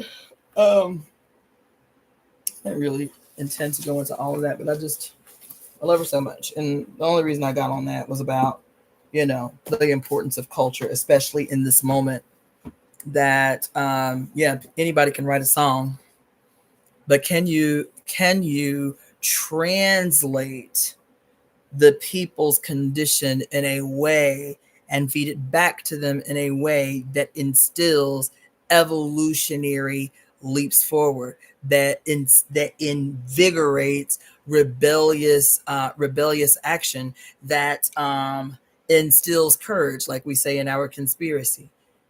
Can you take the people's misery and uncertainty and hopelessness, take their expressions, transform that into something that when you, the artist, give it back to them, it allows them to see what our cards talked about today, right? Speaking only of a world worth working for, giving, what did she say? I see love and I speak to love. I see beauty and I speak to beauty. Where I do not find these things, I bring them. Where I do not find these things, I bring them. You understand? And how do you have to bring them? She says in that same card, how do you have to bring beauty to a place that has not seen any? Sound familiar? How do you bring love to a place that has not experienced any? Sound familiar? Currently relevant and familiar? How do you do that? Because she says in the same card, in these places where I have not seen love and have not seen beauty, and it is my responsibility to bring them to the spaces where they have not been known. In order to do that, I must change the ways, change the customs, change the laws. She speaks of peace and harmony, love and beauty as a revolutionary act. Do you understand? You have been fed a malignant version of peace and love and harmony and beauty through the warped malignancy of the sun gone rogue that is a tool to mute you. Well, I believe in peace at all costs. I practice philosophical nonviolence. I'm a liberal.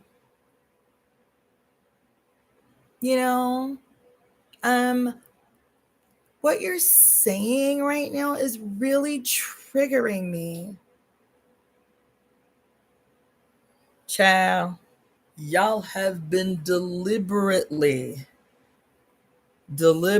confused with words like love and beauty, harmony and peace that do not include justice, that do not include those words as you have learned them, do not include justice, sovereignty, freedom, a right to resist.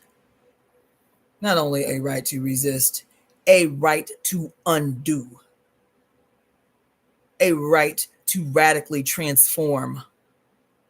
And when this white woman in 1972 wrote this cute little dick, she was clear.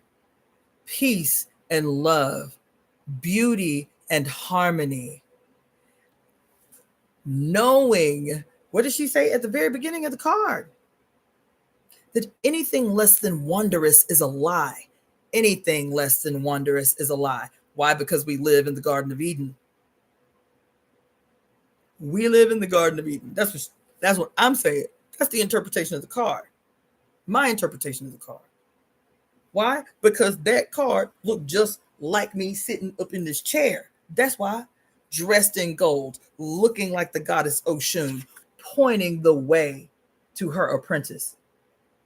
It's inevitable, the future that she is pointing to. Why? Because she rules human destiny.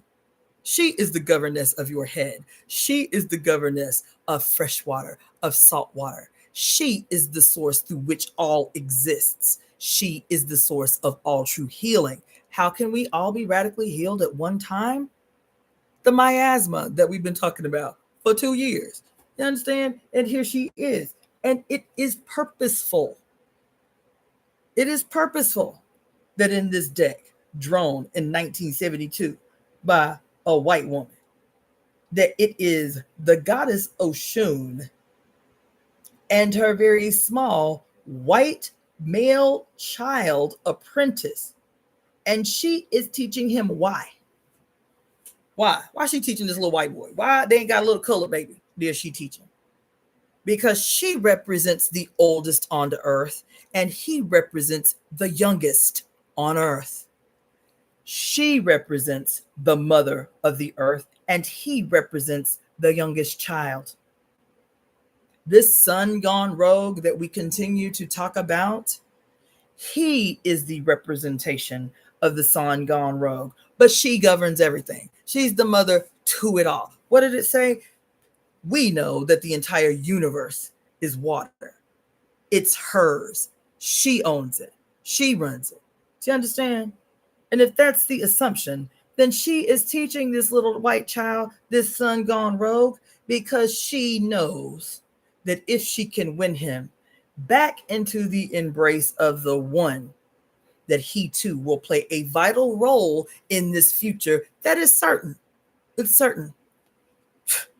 It's certain. Not only is it certain, it's certain whether you reject it and you go kicking and screaming, or whether you fully embrace it. The future is set. It is done. It is done. And the only question we need to ask ourselves is, how do we want to be remembered in our participation in the building of this future that is to be, that is certain?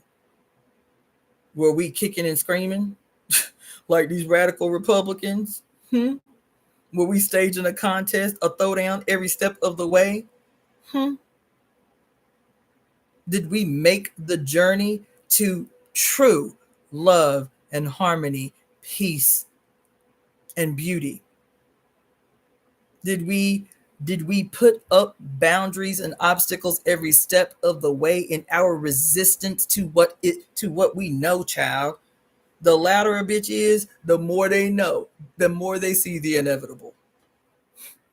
I'm trying to tell you, every last one of these people out here tweaking on TikTok, on Facebook, wherever the hell they at, they are tweaking because they see what is certain even when we can't.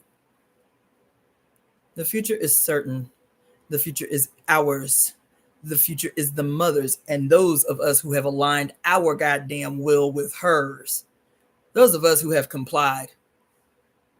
And it's not a chore to comply. It's not a chore to comply.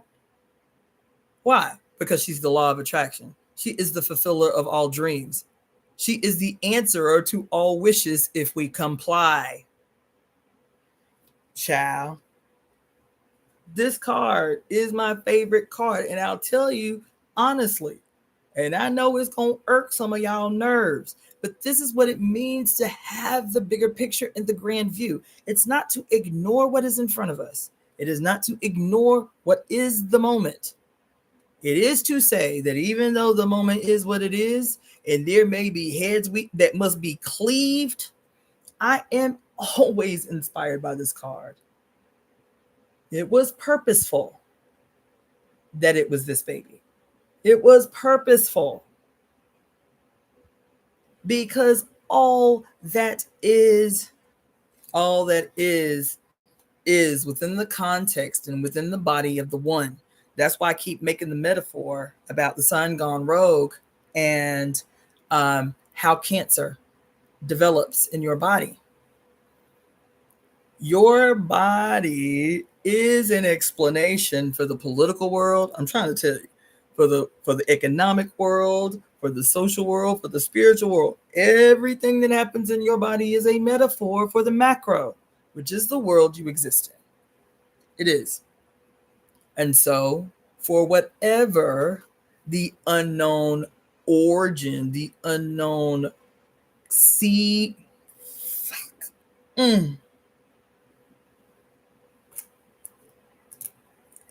for whatever the unknown seed that caused the initial mutation to a singular cell within you, that over time becomes a malignancy that wants to see itself continue to exist, just like every other organism on earth wants to see itself continue to exist. And so how does it do that?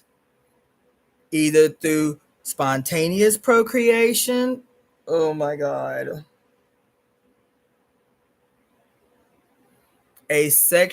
Spontaneous or quote, asexual procreation or sexual procreation.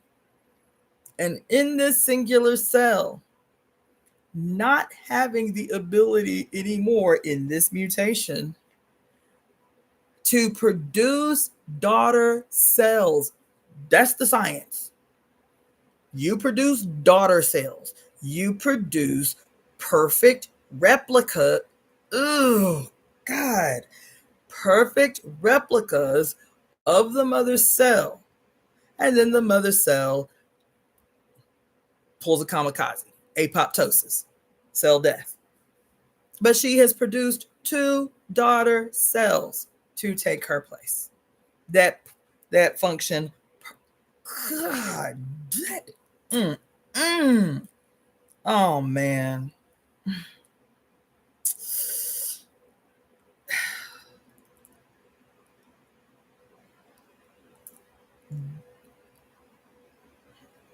Like, God damn it. Oh my God. Yo, I don't know. I'm gonna think about this for a minute. I'm perplexed. At least as the science goes. The mutant cell, the malignant cell. We don't have to, well, we do need to know eventually. What is the invisible force that caused the perfectly functioning cell since birth to stage a goddamn mutiny, to become malignant, to forget its role within the one? And in the forgetting of its role within the one, that single cell, that single cell becomes 2. And those 2 cells become 4. Just like when that sperm broke the surface or was received into the egg. The cell gone rogue attempts to successfully, a lot of the time, to do exactly what its mother does, is to reproduce itself in the same way. But in unable to give birth to daughter cells, it replaces itself with other mutative, genetically damaged cells. It can only produce son cells itself. God damn. Until one of 2 things happens. Either the sun gone rogue destroys the entire organism, including itself, or there is an external intervention that pumps the brakes on the gravity of its mutiny. Because what is its mutiny? It starts off as a single cell, forgetting how to harmoniously exist within the one. And in an attempt to preserve itself, it will recruit other formerly healthy cells. That's what it will do. That's what it will do. That's how it procreates, is by corrupting the other cells. That's how it, quote, gives birth, is through corrupting healthy cells.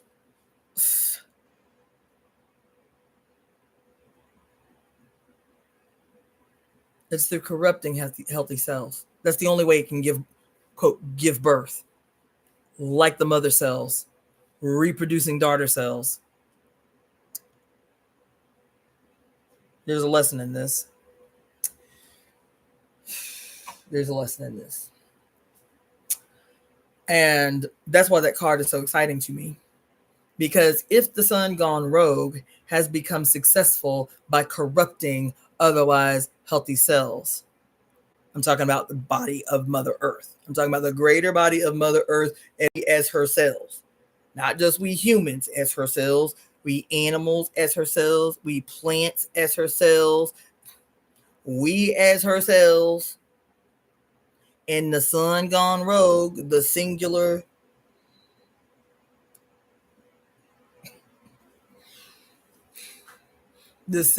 one that we still do not know the origin of or the why.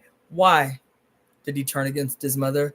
How did he forget what his role was within the holistic, harmonious one? What drove this kink in the matrix? What drove it? What instigated it God damn. Oh, yo, I am having a moment. Oh, and I can't go into no more goddamn deep dives neither. I gotta move past the moment. Duh. That is the thing that we must discover, though. That is the thing that we must discover, because ever since this malignancy occurred, damn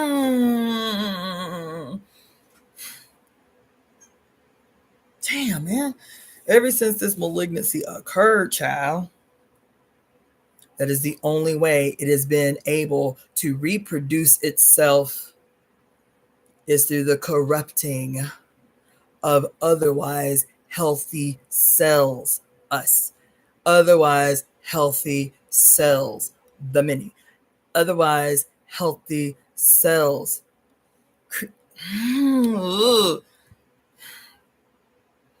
Otherwise, oof. God damn it. Otherwise healthy cells. How? And how so quickly? How so thoroughly? Because of the way I started this whole conversation about Oshun as the source and son of a bitch. Oshun is the source and Oshun as the water, not just quote fresh water, all water, because all water is fresh water. All water is life water. All water is constantly recycling from salty to fresh, right? All water. Where is that water? All around us. It's what we think is quote just oxygen. No, it's oxygen. Guess what? With two little hydrogen bonds on it. That is just a different form. Gaseous. Our atmosphere, the whole of it, is water. Why is this important? When we talk about casting a conspiracy, a global conspiracy to right all wrongs, and I'm telling you from the beginning that the basis of this understanding for the need to cast conspiracies, because I'm saying, based on the reading of Mary Daly, who says we need to, what she say? We need to perform a global exorcism. That's what she said.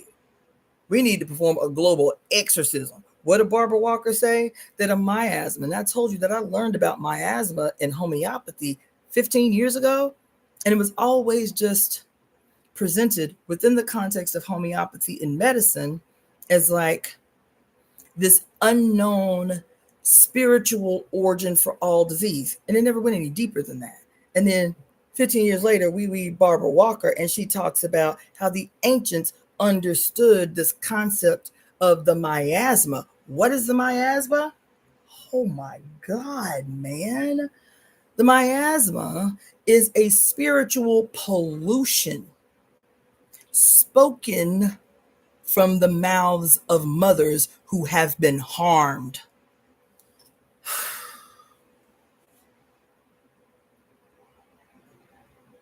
I'm having a whole goddamn moment. Oh my God. The miasma, where the ancients understood it, and then several thousand years into the future, Samuel Hahnemann act like he came up with the shit himself in a dream or some shit, was a spiritual pollution spoken from the mouths of harmed, hurt women, and that the miasma was seen to be so prolific that it would be transferred through generations. This spiritual pollution spoken from the mouths of hurt and harmed mothers. And I am talking about the power of your ashe, that which is spoken from your mouth, that can have an actual impact on what? The molecular structure of the water you breathe, of the water that is you. 72 to 86% water, that is you. The water that is your atmosphere, your blue sky, is the evidence of your water that you're surrounded by.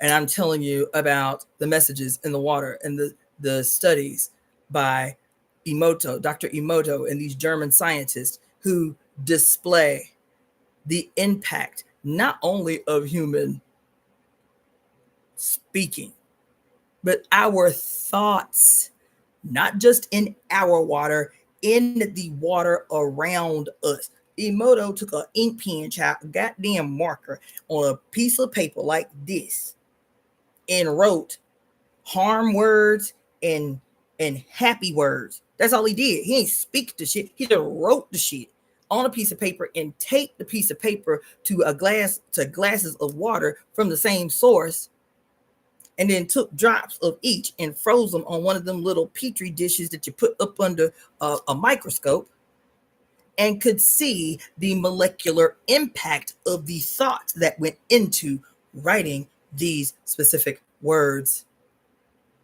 That our thoughts, that's what the fuck it means when we say mommy and I are one, goddamn it. That's what it means. That scientists have determined that the water that is our earth, that they say the ocean, but the ocean is what, goddamn it? Just the ocean that we can see, that we can go play in at the beach? Nope, it's all the water that you cannot see that is being evaporated all day, every day while you at the beach. Giant tons and tons and megatons and kilotons of water being evaporated into the sky to form some clouds, to go and rain somewhere and dump fresh water on the earth so we have some clean water to drink. We have fresh water to drink. Everywhere, every square inch of everywhere in my apartment now is full of water. It's that pervasive.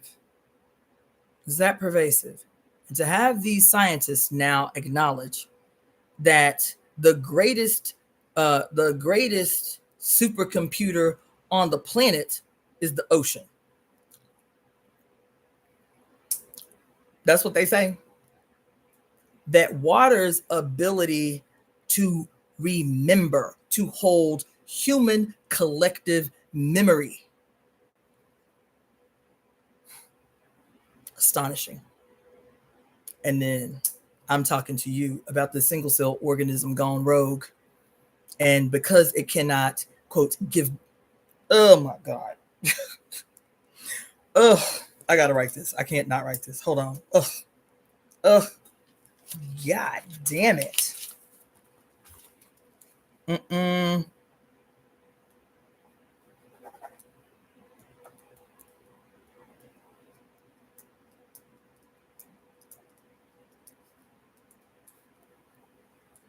Oh.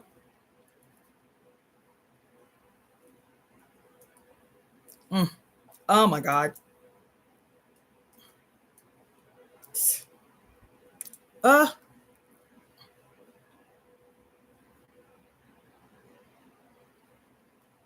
Yo. Mm.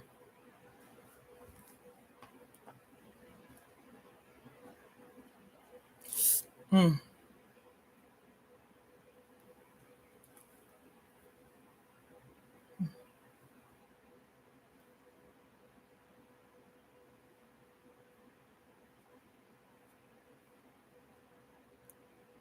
Mm.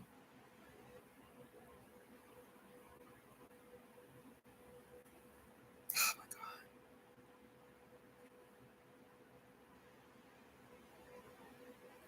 Mm. Yo.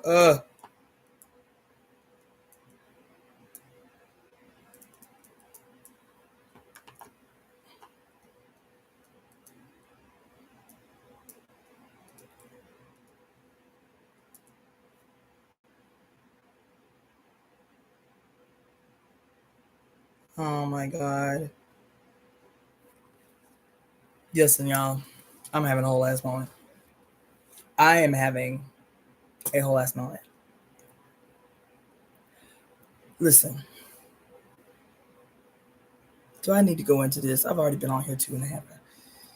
I'm having a whole ass moment. I need to say it. That way I can keep it for later. Because I might just be tripping in the moment. Because it's late. This story that I'm telling you about needing to find the origin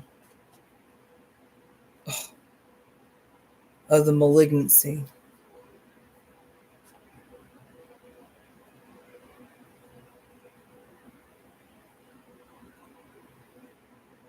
that turned the sun against itself.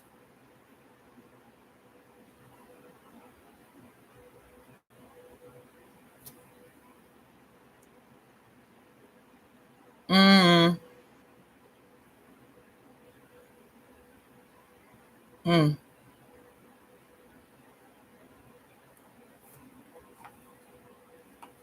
And oh. And we have to, mm,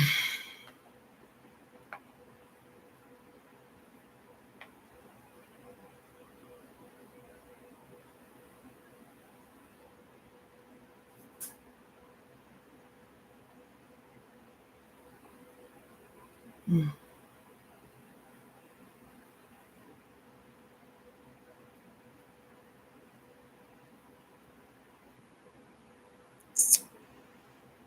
Yeah.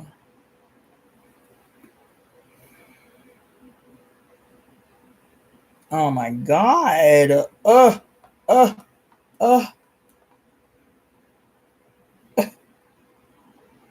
Oh my God. Oh shit.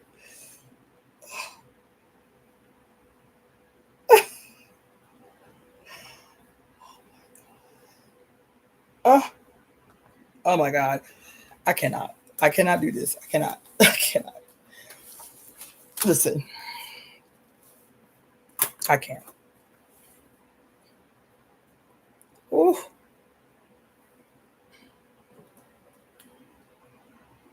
Mm-mm. Mm-mm. Mm.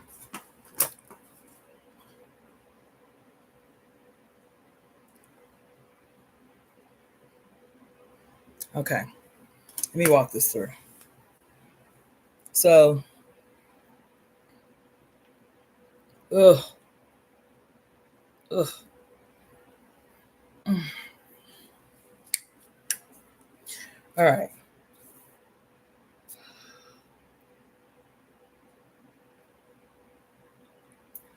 So,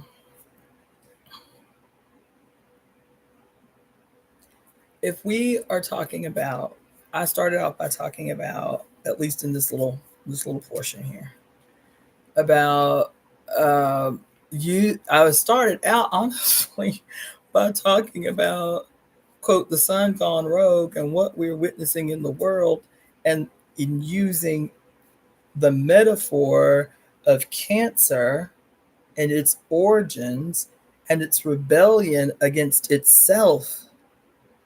Cancer is self.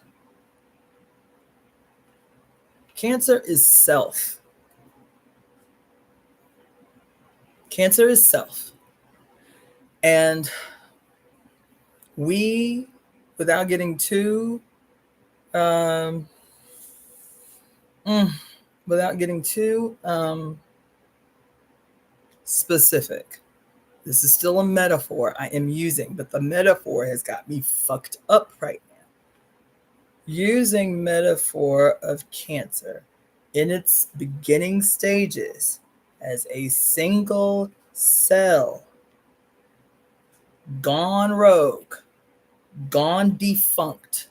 This cell, who up until this moment knew its job, knew its role, knew its function.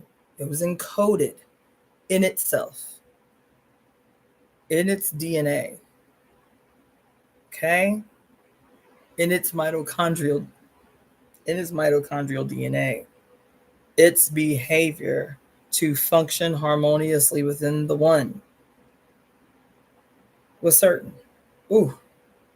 Mm. And so something happens, and different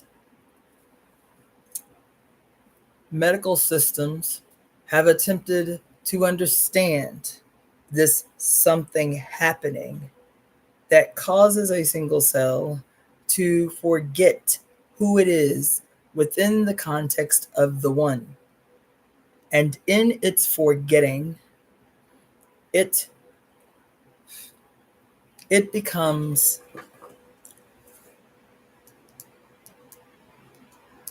it becomes dangerous. But it remembers enough to remember that it wants to still behave like the other cells. And the other cells are constantly regenerating themselves through reproduction, regenerating themselves through the reproduction of daughter cells that are perfect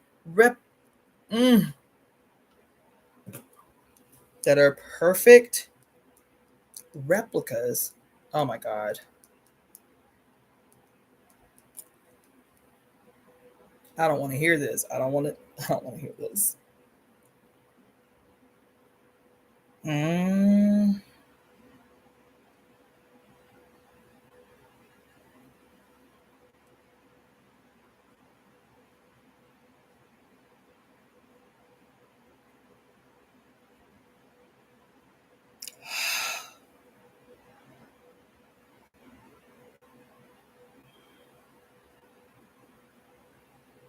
Mm.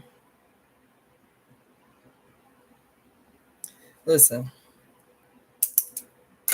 that are perfect replicas of the previous cell before that cell commits apoptosis, before that cell goes through cell death. It's left two versions of itself. And this rogue cell cannot, quote, give birth of itself. It can't. It can't, quote, give birth of itself. Oh my fucking God. It can't give birth to itself. All it can do is reproduce its malignancy. That's all it can do. This is how, in any organism's attempt to exist, every organism's attempt to exist, whether asexually, whether prosexually, every single solitary creature on earth, from the microbe or the virus to the you, is attempting to see itself live on, exist forever. And I would say that in this malignancy's attempt to exist, knowing that it cannot spontaneously procreate asexually, and it cannot sexually procreate. So what's the only thing that it can do in an attempt to reproduce its malignancy, to see itself continue to live? The only thing that it can do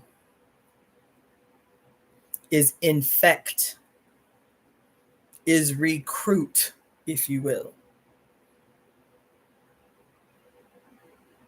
healthy cells. And in its recruiting of healthy cells, it pours in its malignancy. It pours in its malignancy into the healthy cell, reproducing whatever the origin was that created the malignancy in the first place. Okay? Now, this is what happens internally when we try to or attempt to understand the progression of cancer. Okay? And this cancer analogy superimposed on the macro, which is us, the peculiar personification of the one in the us. Okay?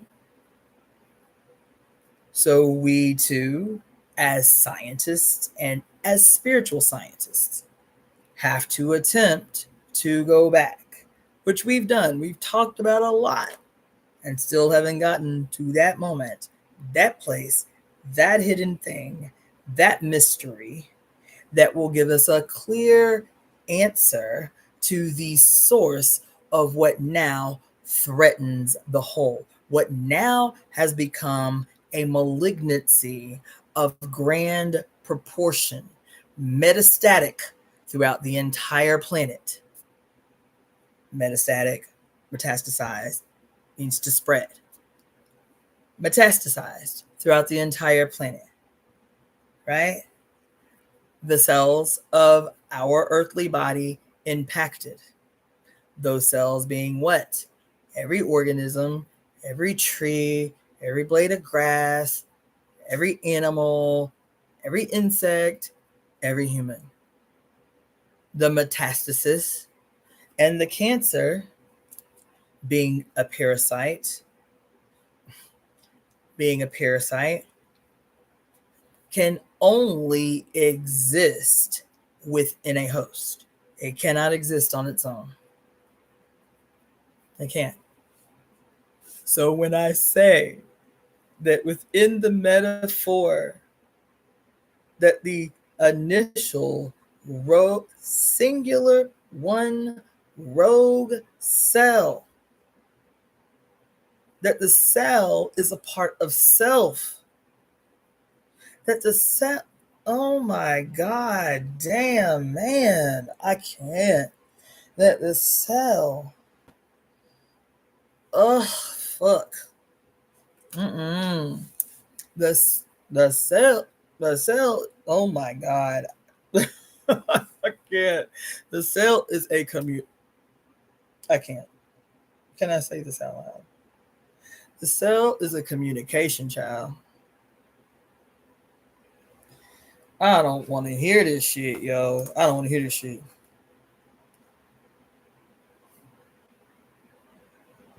I don't want to hear this shit. I don't want to hear this shit. I don't want to hear this shit. Damn. Damn. Goddamn. Okay, I don't want to hear it. I don't want to hear it. Holy fucking shit, goddamn. I don't want to hear it. Ah. I don't. Child, listen. I don't know what this means. I don't know what this means yet. I don't know what this means yet. I don't know what this means yet. I don't know what this means. But I have a certain understanding for a reason. 10 years of medical school, it's obvious that medical school and the practice of medicine was not the only reason that I needed to go to medical school. Now, I tell y'all that all the time, that medical school taught me so much more. So much more about everything that is. And so, from the perspective in this analogy about, oh my God, about the singular cell, that for some reason, oh my God, that for some reason,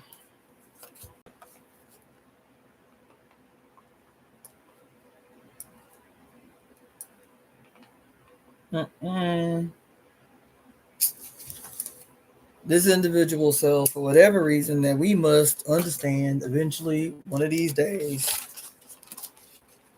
turns against itself. The cell turns against itself. Ugh. The cell turns against itself. I am. Child, I feel like I done ate a fistful of mushrooms, y'all. What the fuck? Child, I may be wrong. I may be wrong. And I'm only admitting this because it's 3 o'clock in the goddamn morning and I feel like I'm tripping on acid right now. I may be wrong.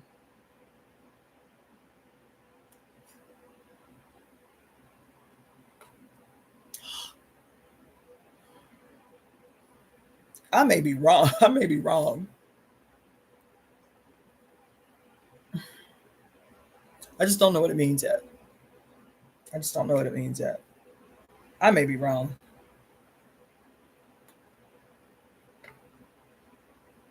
I may be wrong about everything. I still don't know what that means, though.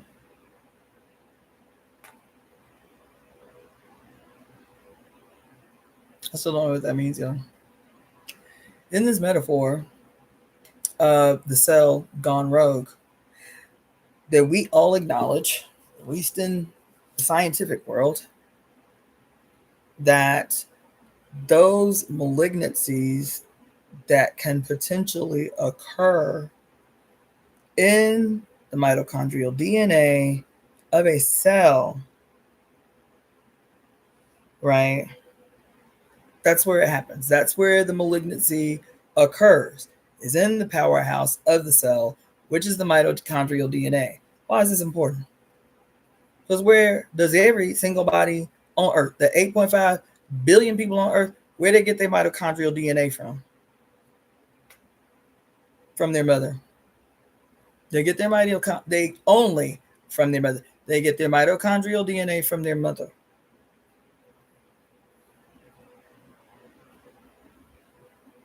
And so what occurs in this lone cell that is a part of self, that is a singular, peculiar expression of the whole, of the one? What could possibly?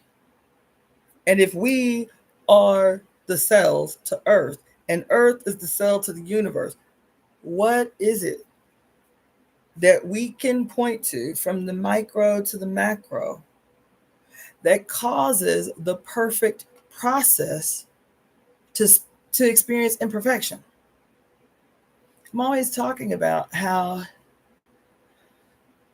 the process that is our birth, the reception by the egg, the reception into herself of the one that will become you, right?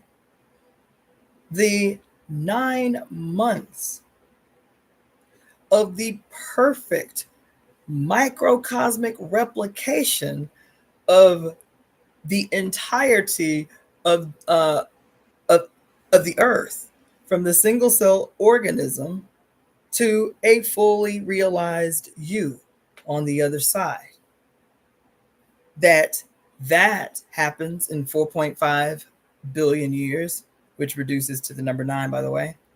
And it takes us 9 months to microcosmically reproduce that entire process from the single cell organism that we all began as, through the deep, dark, primordial waters that is your mother's body, complete replica of the planet Earth, to the point with which we evolved enough in her water to finally crawl out of the deep, dark, primordial abyss known as the rich ocean floor, until we were able to crawl onto dry land. This happens in 9 months. An actual acting out in real time of microcosmically of our collectively shared macrocosmic event. That is the seeding of our earth. And once the seed was planted, all of the information within the seed was already there to guarantee the outcome, which would be eventually us. This becomes a scientific observation of the cosmic egg, or the yin and yang, or whatever mythological, symbolic presentation we give to it. It's still the same, depending upon the gravity, whether it's the microcosmic expression of our beginning or the macrocosmic expression of our beginning. It is ever present. Our sleep at night, when we close our eyes and are supposed to sleep a healthy 8 to 9 optimally hours. And our eyes perceive light in the morning, our lids perceive light, which alerts us that it is time for us to open our eyes, where our eyes meet the sun, ideally over the horizon. That quote 9 optimal hours of sleep, where we close our eyes, like the Kemetic tradition says, when we close our eyes, we are then like the god Ra, traveling on his solar boat through the underworld to emerge reborn at dawn every day. We become the personification of Ra every day, closing our eyes, metaphorical death. Our 9 hours of sleep is our sojourn through the underworld on the solar boat. And when the sun breaks the surface of the horizon, we wake up brand new, as if reborn. That 9 hour sleep, too, is a more microcosmic replication of your 9 month birth, or your 9 month transition in utero. That 9 months being a microcosmic expression of the earth and her journey through inception and gestation. And I'm saying this because if the process is perfect, which it is, and I'm telling you all the time that your immune system is here not as your enemy. Your immune system is here to always keep you vigilant, to always warn you when something is wrong, amiss. That's what your immune system does, right? So if your immune system perfectly rallies the troops in the presence of a quote enemy, and so many of what we call diseases and symptoms and syndromes are not diseases and syndromes. They are a late stage, urgent, dire communication by your perfectly functioning immune system to say there is something you have left unaddressed for far too long, and it's threatening to take either it's threatening to take the whole out. Also, if this metaphor can be superimposed on the earth, then what is the origin of the malignancy in what was otherwise a perfectly unfolding process? What's the origin? And the thought that I had, which is going to seem crazy, but lightning has been coming up so much over the last few days. Lightning, lightning, lightning, lightning, right? And when I was thinking about this, and I had this moment where, what is it? First moment I had was thinking about the single cell organism in the belly of the ocean floor, the so-called single cell organism that gave rise to us all as it slowly over millions of years creeped out of the primordial abyss. And how I told you that there are some scientists who believe that in the cooling down process of the earth, which supposedly was molten rock in the beginning, that there were massive storm clouds, and that the theory is that strikes of lightning was what was responsible for the stirring of the ocean. And that churning and stirring of the ocean met with the electricity of powerful electrical storms is what gave rise is what gave rise to the churning of the ocean and the electrical spark that seeded, that I don't know. I don't even know what word to use. And I was like, oh yeah, scientists do think that's one of the hypotheses, is that it was the radical electric storms in the cooling process of the earth that created this lightning that would seed the origin of all that would become. And I thought about this movie, the dumbass movie, if you had me tell it, but this movie with Tom Cruise, which was a remake of War of the Worlds. And in this, it's not the first time I've heard this scenario about the power of lightning to give life. So, as soon as I was recalling how some scientists, it is a school of thought in the origins of the earth and evolutionary theory, is that one of the thoughts is that powerful lightning is what stimulated the churning of the ocean floor, coupled with the fire of the lightning that generated, seeded the first single cell organism. The first thing I thought about was this dumbass movie that I actually hated, The War of the Worlds, remade by Tom Cruise. And in the very beginning of the movie, people are freaking out. The very beginning. Because lightning is literally, it's scary, terrifying lightning. It's literally just striking the pavement and striking the concrete. And when it strikes, it doesn't appear to retract, but like go deeper. Once it's broken the surface, people are like, damn, it feels like it's going deeper. And come to find out that these really brutal, like earth-shaking lightning strikes, one, were coming from an army, if you will,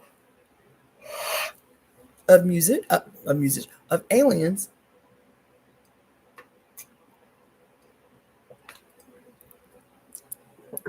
that the aliens were causing the lightning strikes.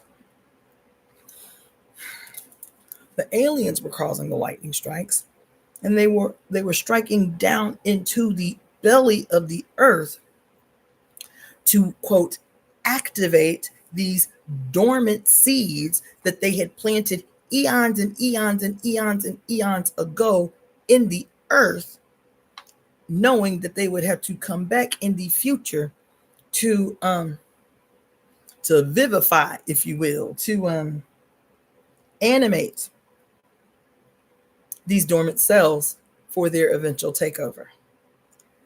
And so I'm sitting here having this moment about this lightning in this movie, literally watching these, quote, baby aliens come up out of the earth where the lightning has struck and invigorated, enlivened, created the quickening in these thus far dormant seeds, right? And as soon as I thought about that movie, I thought about the fact that Prometheus as an entity keeps kicking my ass. Like, I got to sit down with this Prometheus thing. But in the sitting down with Prometheus, one of the stories is that he, quote, stole fire from Mount Olympus, and that's why they got mad and ousted his ass. The actual story is that the quote fire that he stole from Mount Olympus was bolts of lightning stolen from Zeus. So you're seeing in one live 3 instances where I can instantly make a correlation between something I've just seen and direct correlation, lightning, and all 3 of these correlations, right? So the lightning thing, it came up because what would be the equivalent of lightning for us that could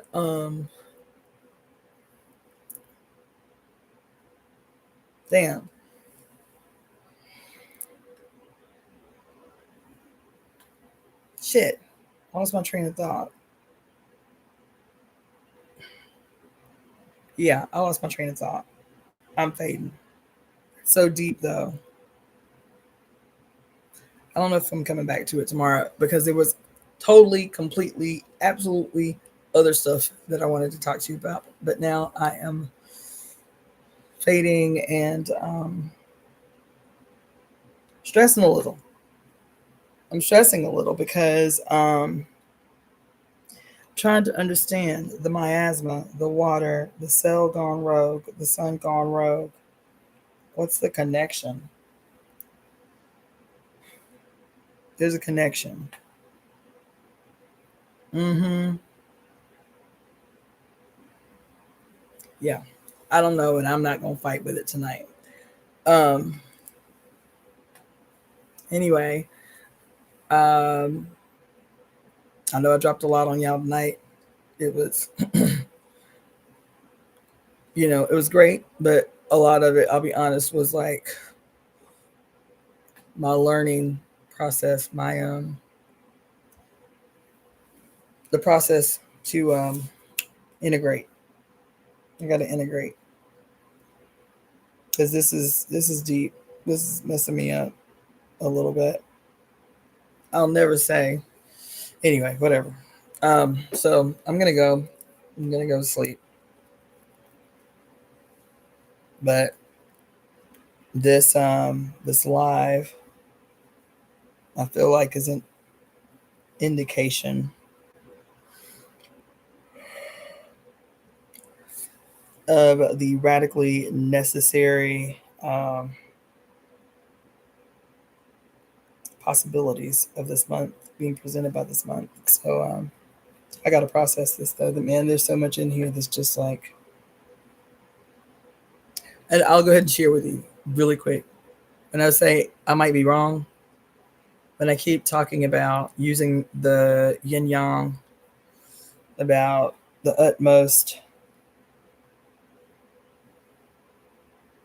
um, utmost yang personified as God the Father, God the Son, God the Holy Spirit, out destroying everything. Um, and based on the excerpts I reread recently, uh, I don't know if it's the sun gone rogue. I don't know. I have to think about that over some time. I have to think about that. But anyway, I'll leave you out with that. Yeah, I'll have to think about that. And I encourage you to get yourself some jewelry, get yourself a reading, um, capture video footage as often as possible of anything that's happening in the world. And yeah, yeah. Um, support the Temple of Evolutionary Emergence. Um, so Etsy store, it'll be the morning before I'm able to put the discounts up. So I'm gonna do a sale on my Etsy store, discounts on the divinations, and discounts on the divinations, and then donations and contributions. You can do that through Zelle, which is Daughter of the Fates, Fates. Is that right? Yeah, I think that's right. Daughter of the Fates. Then, if you want to make a donation via Venmo, it is it's what's my Venmo? Damn. Oh, my Venmo is my name, Cassandra. Uh, yeah. Um, yeah, that's it. So the Etsy store, the things I told you I'd publish or post in the Etsy store, I'll post right away. And yeah, and I turn 50 in 14 days. So, all right. Email me with your questions. Keep them brief, please. Social media. I'll respond. I am thinking about reading a book. Maybe y'all can get some input. I bought this book about the EMEIJ as the architects of existence, and so I told y'all I bought this book a couple months ago and never read it, and I think I'm gonna read it online if it doesn't get too complicated. But it's called The Architects of Existence.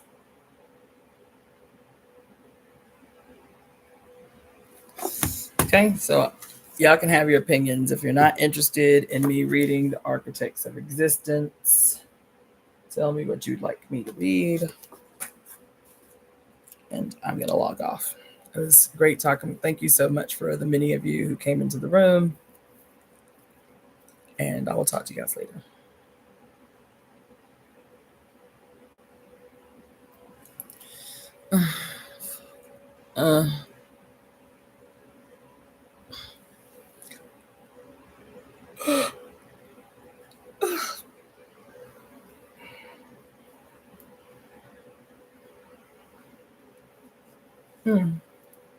Yeah.